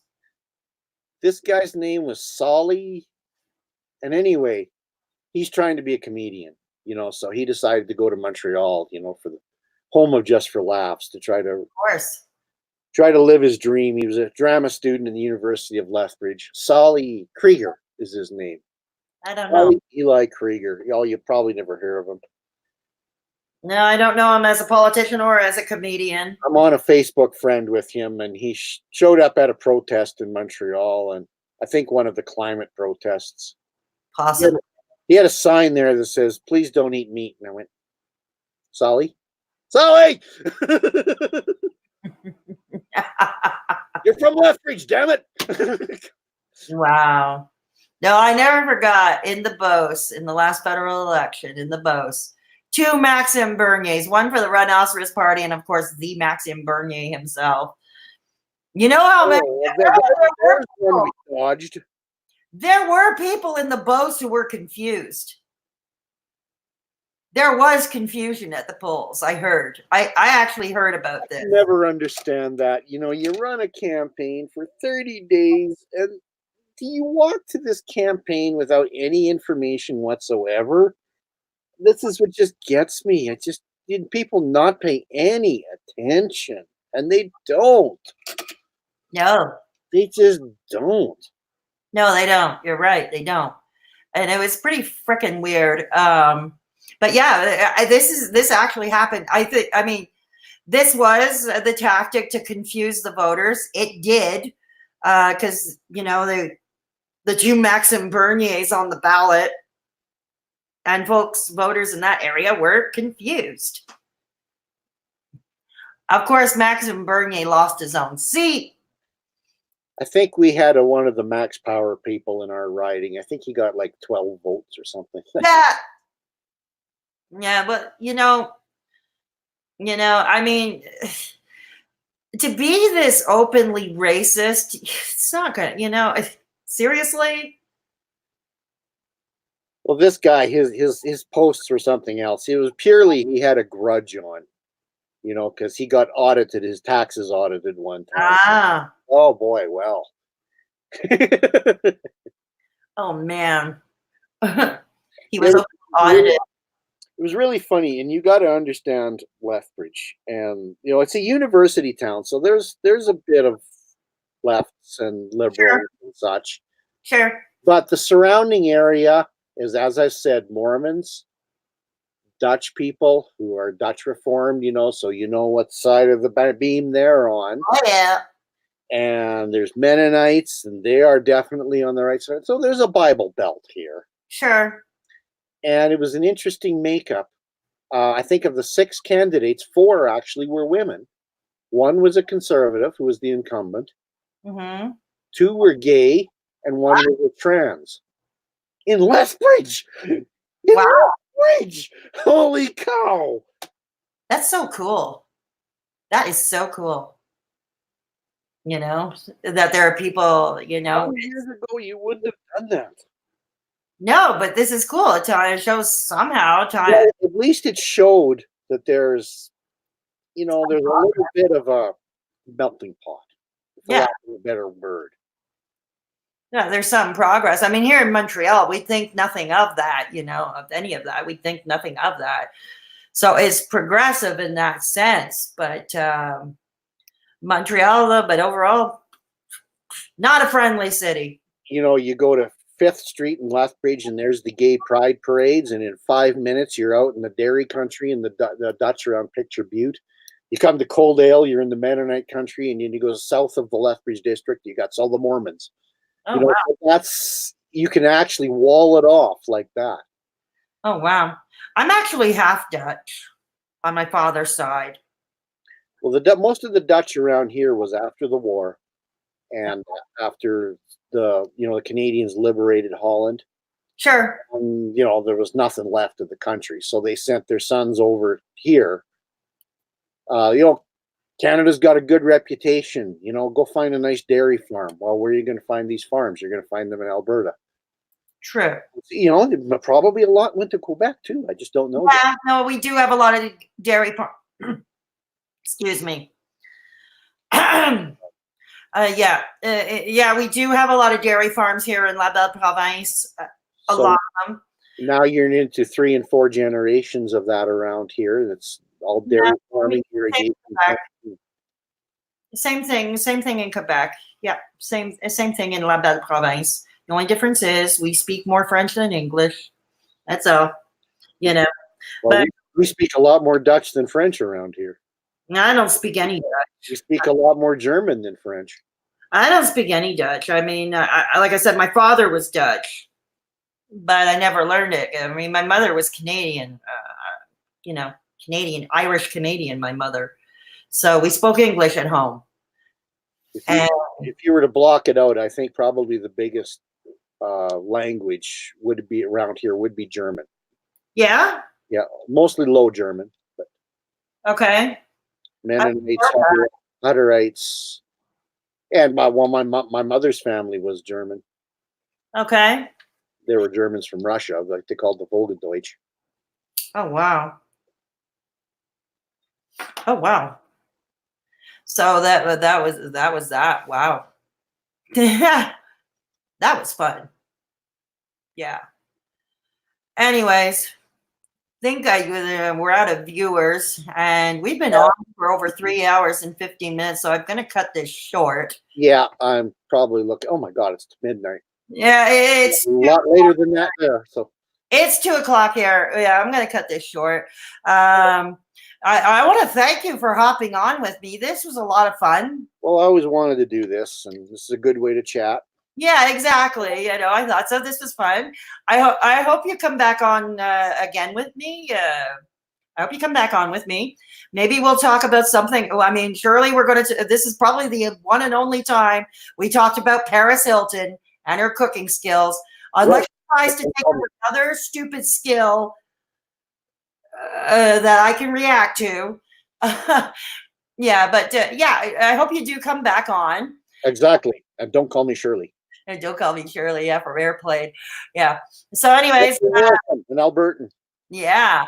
So, anyways, we're gonna cut this short. For those of you who haven't joined the Discord server, please please do so. Link will be in the description box of this video. Also, if you wish to support this channel, yes, the obnoxious e-begging portion of the show, you can support this channel either by joining my Patreon. Speaking of which, I want to thank my 3 patrons, S, who I know who she is, but she prefers to be called S.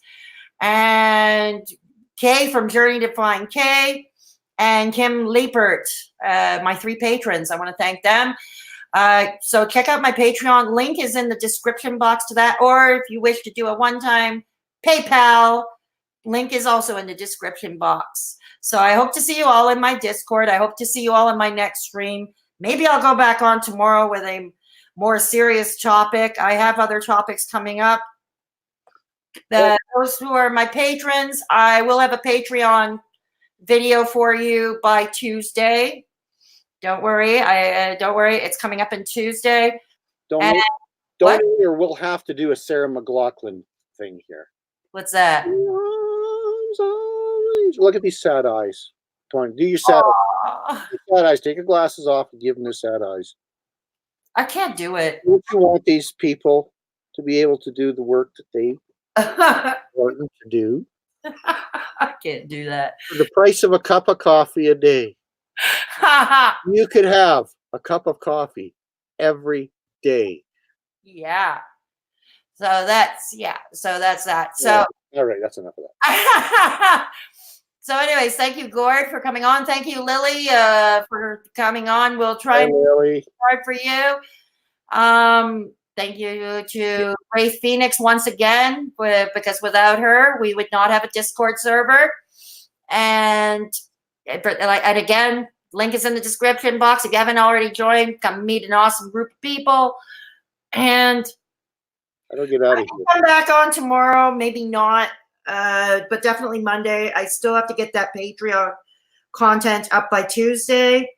So I will see you all very soon. Take care of yourselves and each other. And if there's somebody in your midst who is alone and vulnerable and at risk, please take the time to look in on them. It could make all the difference in the world if you to that person's world if you check in on them. So anyways, I'll wish you all a good night. Say good night, Gracie. Jane, get me off this crazy thing. That works too. That works too. Leave studio. Leave studio. Good night, everybody. Goodbye.